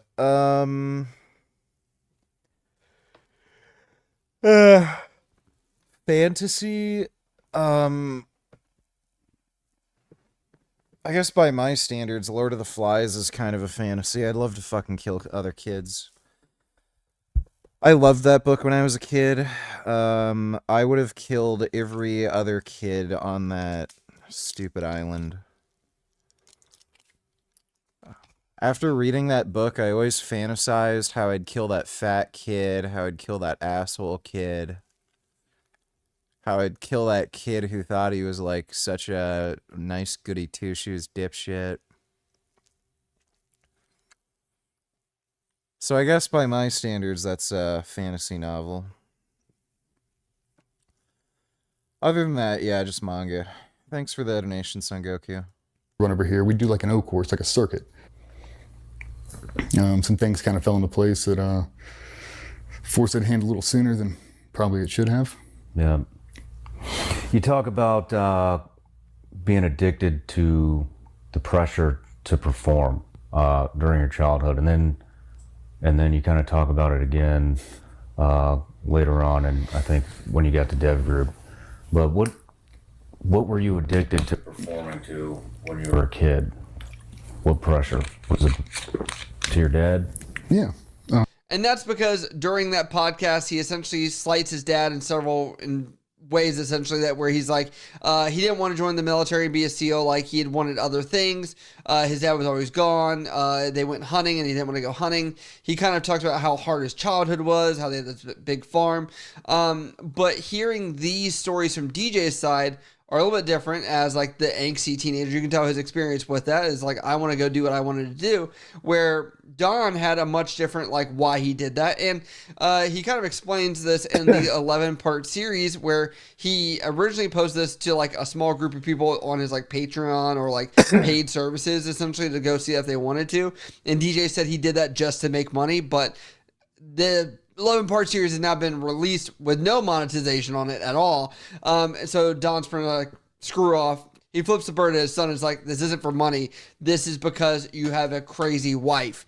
Now, let's get through this crazy wife situation. Now, essentially, I'm going to let Don Shipley take it away, because he tells a story of how his other grandchildren are essentially being held captive and what's fraying apart this family. Please stop.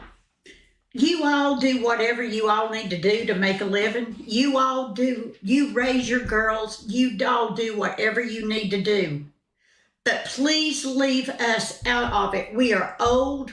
We are not well. And we're doing the best we can. Please leave us alone. And quit lying. Lies always catch up with you. I'm sorry.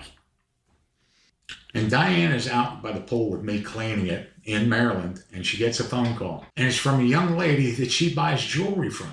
She never met her. You know, she's from the internet. And she's like, oh, I love your jewelry. I love your jewelry. I'm so glad you called me. And then Diane started in on her about how precious and beautiful her son was. On a roll, flattering her about how beautiful that little boy was. And then she said, that's your grandson. That's how it went. The whole wedding shit over that was to get me away from them, and money, it was all money related, you know, so. And now we've got a grandson. When Patsy found out that we found out, Patsy threatened Diane. She hadn't heard from there all those years. If you have anything to do with that little boy, if you have anything to do with that evil woman, see how this is all going around? You'll never see your grandkids. Ever, ever, never, never. Well, we already hadn't. You can't take anything more from them. What kind of person deprives the grandchildren out of their grandparents? That it is all about our grandson. It's about his well-being. It's about giving him a family. It's about giving him love so that he knows he is wanted. What are we supposed to do? We didn't ask for any of this. I don't care how he got here. He is here. And we love him just like we love all of our grandchildren that we've been allowed to see and love. Should we have just never taken the phone call? Should we have never given anybody the time of day? Maybe that's what the hell I should have done. And he is my grandson. And I love him, and I will never apologize for taking the route that I took. It's like looking in a mirror. He has a rack in his bedroom right in there with all of his swords, just like He-Man in the back of his shirt. And I don't think that God's plan was for me to turn my back on that little boy. I'm glad he's here. So yes, because the wife that DJ Shipley has is upset that he had a mistress and had, another child from that. She is pretty much, according to Don Shipley and the mom here, they are saying that is the fuel for why DJ is taken her to court, why there's all this animosity, why the family is fractured. Even though if you watch the 11-part series, it kind of seems like that wasn't really the worst growing up situation ever, and DJ is kind of playing into this and maybe being fueled by his wife is what they're alleging in some of their videos, or maybe the tone that's coming off from that. Now, Don Shipley does explain why they're doing this. It's because obviously they are blood, but he also has concerns for this child, and I'll let him explain here. And we are great grandparents to that little boy. We are waiting on a pool table to be delivered as I speak, because he loves shooting pool. I take him into all the biker bars and he shoots a game of pool and they all fawn over him. And you know who else used to love pool? DJ. He loved it. He'd watch The Hustler with my father over and over and over again. And he is doing everything in his power to destroy that little boy. Everything. And DJ's a deadbeat dad. Absolute deadbeat dad. He pays his child support, and then he takes it away from her in the form of attorneys that she has to pay for. She is a single mom with all that stuff, and it's hard to watch what he does to her. He has turned his attacks onto her. If you want to meet DJ, he's in Virginia Beach, up there at the courthouse probably as we speak. He's got her back in court, trying to cheat her out of $300 in child support payments. And not because it's because he needs to hurt her. Patsy has put him up to this. Take her back in there. Because she's a single mother, she runs a small business, and she is insanely distracted by these frequent appearances in court. So DJ can hurt her again. And by doing that, he hurts that little boy. It is just a shit show beyond words. And so in that respect, he's an abusive father. But I don't know why people want to do this. Like, it's just...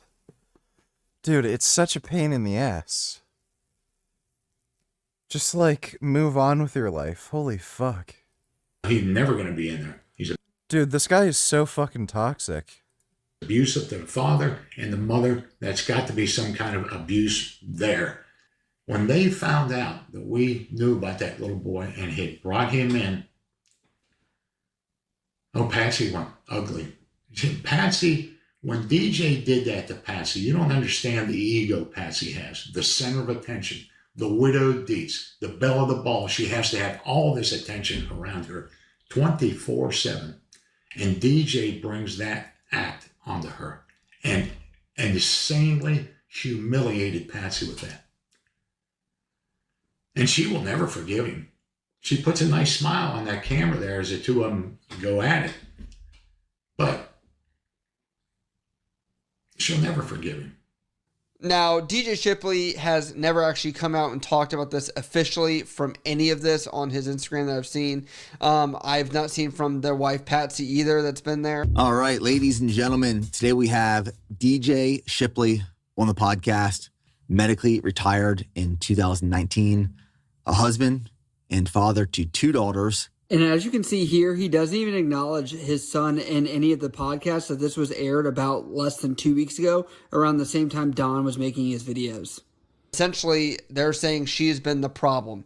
Now, she has a very interesting past as well. She is a widow of a Navy SEAL. Her dad was a Navy SEAL. DJ Shipley is a Navy SEAL. It's like she cannot get out of this like community to save her life, essentially. But I guess it's all she ever knew either way. So like, I guess it brings comfort, like it's like a trauma comfort. And I could even say that for DJ as well, where like maybe it's trauma comfort where, growing up in this environment where you're always around Navy SEALs. She is so humiliated still, and she's got that hollow shell, and she has to destroy something. So she takes it out on the mother, she takes it out on the little boy, she takes it out on Diane, she takes it out on me, and her flying monkey DJ is a willing participant in all. To torture us for taking that little boy in. I've had him deer hunting already. He's caught some nice fish. Great. That's just great. He's only 6. Now, I will say this about that, of why we're so enraged by DJ's performance. This country is going to absolute shit from the fatherless children in it, the ones that have no guidance, no nothing, they're just left to their own demises without. Little boys born into a single family home with a mother, when they grow older, are more prone to being alcoholics. They're more prone to being drug addicts. They're more prone to using a gun in the commission of a crime. They're more likely to drop out of school. They don't know anything about being a dad, so they struggle with relationships. It's horrible to read that shit, especially the bit about suicide. But we have him now, and we're never going to let any of that happen to him. So there is that, but in the 11-part series, you're going to see that Don Shipley talks about how he helped kids with cancer. He was kind of like known as the Navy SEAL that did Make-A-Wish and did various other things to essentially try and be a good role model, and he thought he was trying to do that. And maybe DJ didn't feel like that was sufficient enough. And obviously, you know, being a Navy SEAL, it's going to take you away a lot. And he does talk about it in the podcast right here on Sean Ryan. But that is no secret if your father's a Navy SEAL. Like, you can't have your dad as a hero and this at the same time. And like, it just doesn't work, right? And so much so that, you know, there are times in the podcast where he slights his dad. He's like, I didn't want to be a Navy SEAL. He sent me off, you know, packing at 17 years old, just like he was. So I did that. So you joined at 17 years old. Yeah, I got into a little bit of trouble when I was 16. And long story short, had to go to court. And the old man threw me at the mercy of the court and said, Your Honor, he can't be charged with this. You know, we have to get this off his record because he's going to go to the Navy and he's going to be a Navy SEAL. What was it? It was an assault charge with a robbery. With a robbery? Mm-hmm. What were you? What were you robbing? me and a bunch of my buddies got into a fight, and in the course of the fight, reached into somebody's jacket and grabbed their phone and spiked it on the ground. And because of the dollar amount associated, because it was a physical altercation, it became robbery, and his parents wanted to press charges, make it a big deal. At the end of the day, we bought him a cell phone, and it got expunged off my record. I mean, it came up years later, but yeah, I mean. So I had to get a waiver for that. I had to get an age waiver, underage possession of tobacco. So I had a bunch of waivers going in, which wasn't good. Didn't really help my case. And the judge looked at me and deal, community service, and let me leave.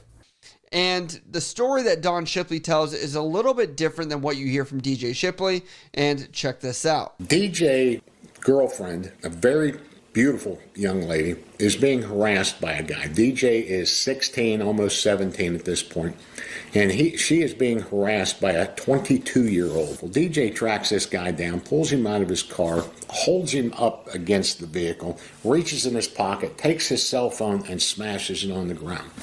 That's not the story he tells in that video. It was an altercation with a bunch of other guys, and the cell phone got... No, that's not what you did. That's what you did. And that turned into a form of kidnapping. It was a felony. It was a felony because he held him against his will. And then he robbed him. It was robbery. It was another felony because you took his cell phone from him. You robbed him of that cell phone, and then you smashed it on the ground, which is a serious form of destruction of property. So all three of them were 3 very serious felony charges. And I just went, oh, shit. That district attorney meant to absolutely crucify DJ, because it turns out that 22-year-old, when he was just 16, that guy's parents were somebody very special, very influential, and knew that district attorney, and that guy wasn't going to drop those charges. And DJ knew he was guilty. I knew he was guilty. The district attorney knew he was guilty. He was going to jail. And the Chesapeake jail had a absolutely notorious reputation. It was called the Thunderdome. I'll leave that to your imagination there, the shit that went on in that jail. So I'm just thinking, oh my God. So essentially what I'm hearing from this is like, yeah, DJ Shipley, you were having what was possible felony Dude, it's weird how a lot of these SEALs and Green Berets and shit, like, so many of them are like weird psychotic liars.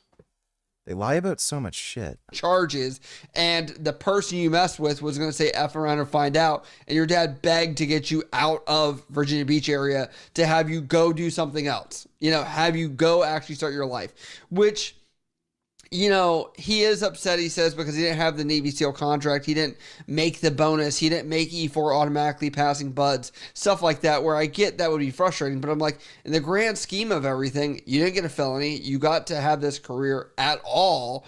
All's well that ends well. And so when I look at this, I'm like, does DJ Shipley just need a lot more therapy to kind of digest this stuff? I mean, he has had several injuries, things like that. Talked about mental health before, and things that he's gone through. But, I sit here as I'm like, it's tough because this is the price of making a Navy SEAL. This is part of it. They suck at communicating. They suck at all these issues that are going on with their relationships. A lot of them get divorced. And I think at the time when I met him, he was on his third marriage. What is it with this occupation that makes it so difficult to keep your marriage intact? They're all like weird fucking liars. Clearly. Particularly SEALs. I've seen a lot of like I don't see this as much with Green Berets, but there's a lot of SEALs that are fucking weird. You can take that one unless you want me to send it. I barely squeak by. I think the schedule's super challenging. Normally you're gone at least 300 days a year. Over, probably. We're terrible at communicating. Great at bottling everything up. In town long enough to get in a fight, then go out of town, forget about it. In town long enough to get into a fight with your wife and then you leave. Yeah. So you never settle anything. You just kind of rinse and repeat. I understand, like, a lot of the people that do go through as a legacy SEAL candidate typically don't do well. And even Don Shipley talks about that as well. But at the same time, Don Shipley gave his son, from what it sounds like, and even from DJ's accounts, he had to work out, had to do all these things. He gave him every best foot forward to even make it. Now, I'm going to tell you, not many people that are 18, 17 when he made it, but 18 years old make it. It's like 1% of 18-year-olds will ever make it through buds, is what I think the stats have been. So I'm sitting here and I'm like, you're the anomaly. You're the marginalized group here that even against the odds, you went up above and beyond. And it's funny because even during the podcast with Sean Ryan, he shows this clip here where he talks about what he would have rather have done besides be a Navy SEAL. It really was just assumed you're going to be a fucking team guy. Oh, absolutely. I didn't know any better. I didn't care. Yeah. I remember, I think like middle school, I remember talking to my mom one day and I was like, would Dad be upset if I became a veterinarian? Because I love animals. I do. I really like dogs. Like kind of a weird obsession, but a healthy one. I like dogs more than people, and I wanted to be a vet. And it was kind of just pushed off, like, why would you want to be a vet when you can be a Navy SEAL? True. There we went. So quickly dismissed. You can't be a professional skateboarder. You can't be a veterinarian. You could be a Navy SEAL.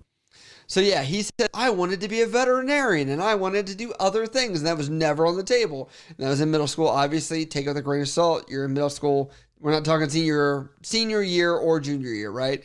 But essentially, Don Shipley is like, nah.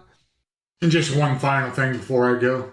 You've all heard the DJ about me screwing him out of being a veterinarian by making him join the Navy. DJ can't even spell veterinarian. It took him 5 tries to pass the driving test. You know who wanted to be a veterinarian? His girlfriend. That was what she wanted to be. And DJ stole that story like he steals mine. I see. Yeah, this guy seems like a jackass. And he steals so many other now it makes sense that he'd do a video with Mike Israetel. people's stories. Veterinarian. I wish I could have got him in a seat like on the Sean Ryan show, me and him together, and I'd go, hey, spell veterinarian. What a clown. What a total clown. And on top of that, we have to annotate here that Don does mention, like, DJ didn't even have a driver's license for a while because he had to take the test 5 times to even pass it. He had to retake the ASVAB in order to even try and get his math scores up, which he did not get it up to the required amount, and there was a waiver for that, just like Don had to do. Jeez. And so that's why he's like, you were never going to get the contract anyway to actually become a Navy SEAL. When I look at this, as much as I can understand the pressure, all the things that come with your father being a Navy SEAL, all of the narratives you could write, all the bad stuff you could say. You got this yappy, spouse that essentially is mad you cheated on her and you have another kid. I get that too. But there is a level of ownership of your actions, what you do. If you have a child, you got to take care of it. That's just what it is. And if your parents are there to, in some way, not even monetarily, but by blood support that, why are we fighting that? Why? Like, it's so sad that this is the vindictive nature. It's almost like DJ Shipley's wife, Patsy, thinks like, if we just ignore this, this kid will go away. I mean, yes, but at what expense? To ruin your quotations family that you think that you have, even though everything behind the scenes, like, we all now know what this is. And we all, like, are you going to now put this kid on your mantle at Christmas to show, like, look, we're still all together. I'm accepting of this kid. The kid's 6 years old. It's almost too late. I'm going to tell you that right now as somebody that came from a very bad situation as well. I get it. I understand what it's like to not be the wanted kid. That was me, right?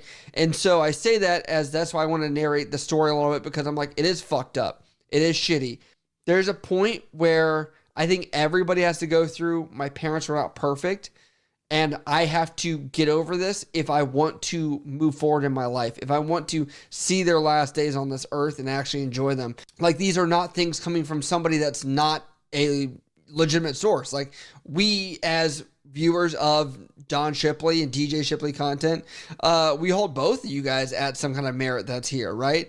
And I sit here as like, also some of the accusations that DJ makes are kind of like his slights to his father. I'm like, yeah, I mean, I get that. Your father's going to also paint it himself in a better light too, maybe to some degree, but if you take it back, his memory's still going to be better. Like, I still look at this where I'm like, in the grand scheme of fuckery that we're seeing here, yes, your father may have not been there all the time. Yes, he may not have been perfect, but he is not writing you off entirely and just, barely gave you pennies or whatever it was of child support and was dragging whatever through the mud to try and distance from having a relationship with you. He stood up at least and was kind of trying to make those things work. There's a lot of therapy that's needed in this family. There's a lot of healing that needs to happen in this. And unfortunately, I just don't think that's going to happen. Does any of this make you kind of look at DJ Shipley a little bit different? I mean, I'd love you guys to go watch.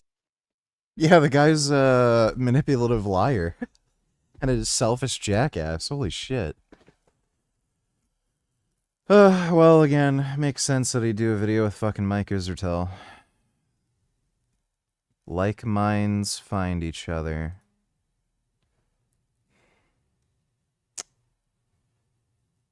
Alright, I am tired. We'll play Battletoads tomorrow. I gotta do a back workout. I'll try to do that as early as I can. I think it's a fucking long weekend, so I can't... Shit. I think I'm out of broccoli. Oh, fuck. I don't know if the grocery stores are open. I gotta get broccoli. Fuck. I could have picked up broccoli today. God damn it. Well, anyway, I'll try to get a... try to get a workout in.